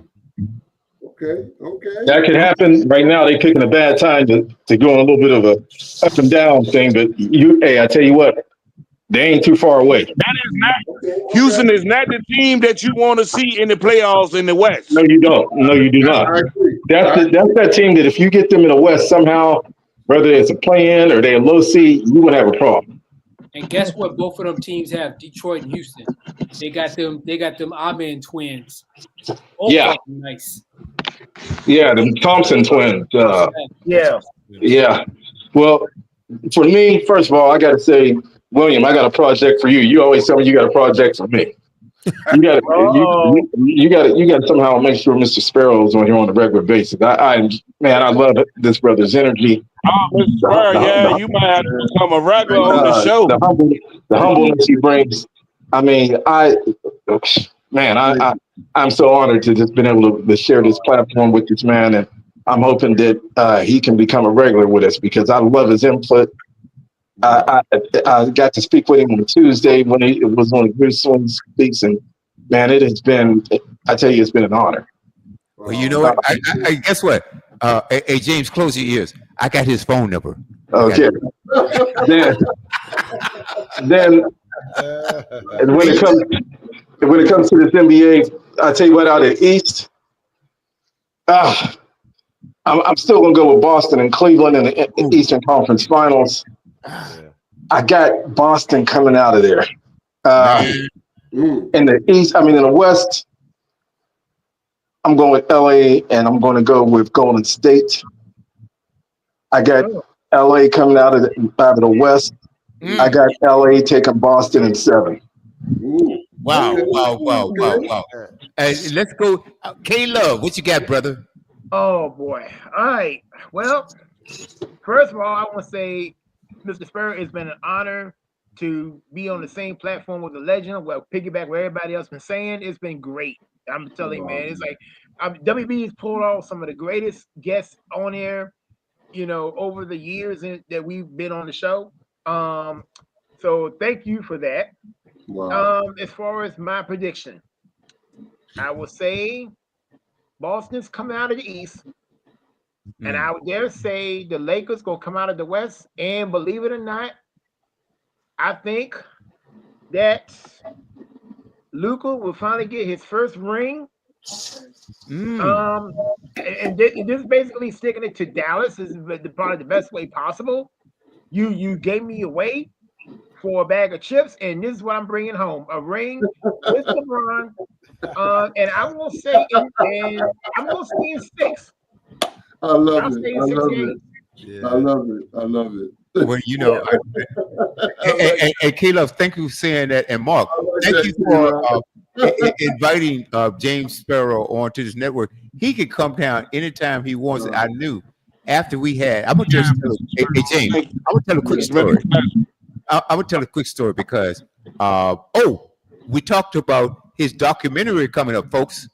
Ladies and gentlemen, because I didn't say it, and I apologize for not saying it or not really acknowledging it. It definitely has really been a pleasure to have you on the show, Mr. Sparrow. And yeah, I don't care what WB say about you, man. I think you're the greatest. Mr. Sparrow, this is me. This is me. I got your back. I got your back. Yeah. But this is me. I'm always on the chain. I'm always, Mr. Sparrow, I'm always in left field. I'm always in left field. I love, that's me. I love being me. I'm gonna call him up later and tell him how much I appreciate him trying to kick you off the air. He can't do that. He can't do that. James, he loves my energy. Hey, James, don't take sides. James, don't take sides. You have to understand. I am one of one, Mr. Sparrow, and that's why they love me. You know what? Absolutely. You know, I can't. I'm going to say this on air. Yep, I do love Romar, but Romar sometimes is a problem. I'm telling you right now. It's gonna always be a problem. Hey, look, WB, you got my best friend of 30 years on this show. He can tell you I've been a problem since I met him. There's always one in the family. Oh man, you know you always have that one relative, James. You got that one relative, that one friend. You say, you know, I love this cat, but damn it. You know? I know you do. I love it. And look, hey man, my grandma always told me to be me. And if you can't accept me, then it could never be a we. No, I agree with that, Romar. No, absolutely, because I don't deal with phonies. I that's one thing I do not do. I can't deal with phony people. You can't do that. You can't do it. My grandma told me this one thing. My grandma said, why be scared to be who you are when they threw rocks at the one perfect person in the world? Come on. If they can talk about Jesus, why worry about what they say about you? Come on now. You know, I'm gonna always live in the truth of being who I am. You know what? I'm never scared to be me. I got to share this with you guys. When we off air and Romar, we out on the balcony talking. Romar makes a lot of sense on a lot of different topics, right? There's no question about it with his intelligence.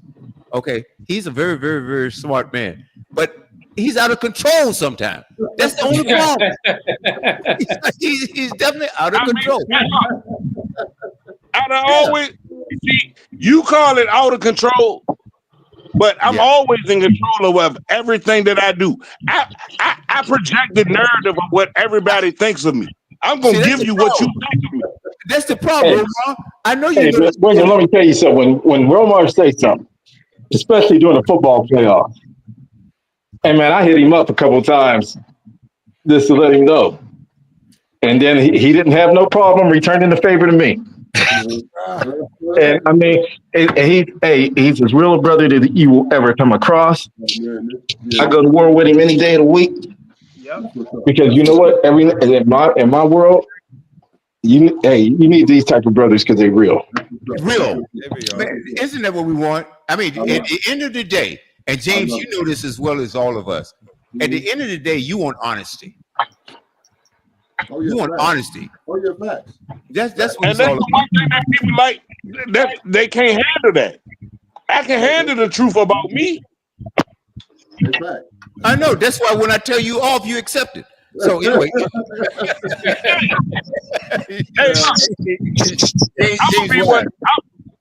I tell anybody, I be whatever that you perceive me as, because that's what I'm gonna give you. Hey, I put it to you like this: when I come to Richmond, first person I'm looking for outside of you. You know, I got to get there with you, William. But I got to find my man as soon as I'm in town. Hey, we're gonna have a good time. It's Let's do it. Let's do it. Oh, that's right. Mark is coming to the studio. What month? What is that? Is that in April? Yeah, because what month I got to get with Mill, find out what everything he's got going. And I'll definitely be there. You gotta be here by the 5th. You gotta be here by the 5th of April for the wedding. The wedding, yeah, that's that's a huge undertaking. I ain't doing it no more. But anyway, let's move right along. What you mean we're doing it no more? West. Okay, who's coming out of the west? Who's coming out of the east? Okay. Hold on, Roman. Well, first of all, I looked at how the NBA is kind of set up, and I tell you something, guys. I mean, I'm one of those kind of sports conspirators kind of cats where I believe that sometimes sports is orchestrated because they want the best teams to be playing in June because they want to go ahead and up the ratings in the NBA. So 100% right. I look at from that point of view, whereas I feel like Cleveland's going to lose to the Celtics 4 games to 3 because they got to have a 7th game because that's what everybody want to see. But they're going to lose, and they're going to lose. Cleveland's going to lose that 7th game at home. I predict. Oh my God, that'll tear that city. I mean, look, I lived through it. That's my home. I've lived through it. But go ahead on. Yeah, so the Celtics gonna bust their bubble down there in the 7th game. But out of the West, I got the Thunder coming out the West. Whoa! And the reason why I got the Thunder coming out the West, because for some reason or another, I think in a 7-game series, because how the young cats play, and they ain't got no fear. The Thunder gonna play like a team with nothing to lose because they're young and they're hungry. So that might mean the difference. But when they go play up against the Celtics gonna smack that ass down straight up. Oh man! They're going on 4 games. I don't think the Thunder get out the second round for real. I don't think the Thunder get out the second round in the West. Wow. Well, you got, man, we only went 31 minutes over, but anyway, since we went over a minute, we're going to close this thing out. I promise you. It's like, hold on. It's like that Baptist preacher said, you think he's going to close out his sermon, he's just getting started. Like, we ain't doing that. Okay, so, but anyway, boy, oh boy, Celtics. And look, no question about Porzingis in there. Yeah, they're going to win it all. Boy, the Lakers, I'm taking this. Lakers out of the West.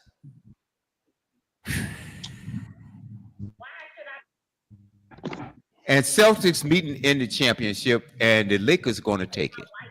I mean, I would think that.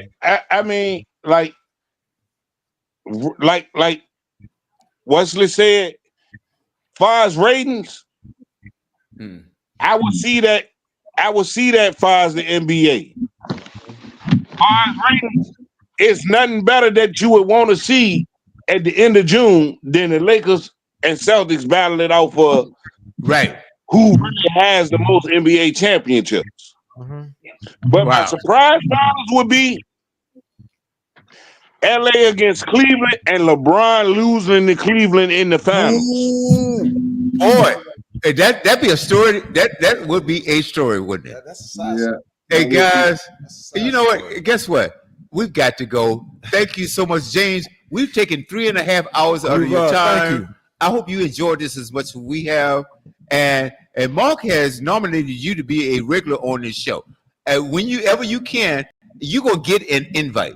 If you can come back on a regular basis, that's fine. If you want to come back periodically, that's fine. Whenever you want to come back, that's fine. But I'm going to send you an invite every week. Okay? So whatever you do, I understand. And also, I want to take my hat off to your lady. That's Miss Iris. Let's call Miss Iris right now.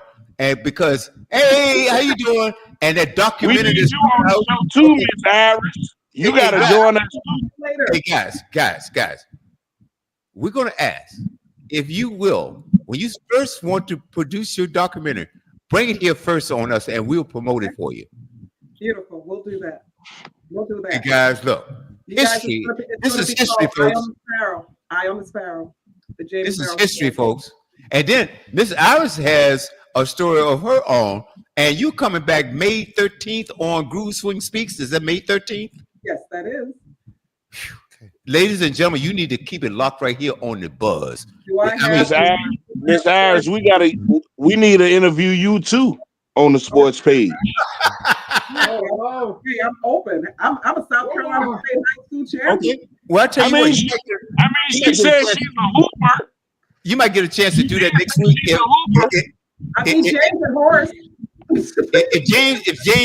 If they agree to come back next week, then Romar, you get a chance to interview Miss Iris. How about that?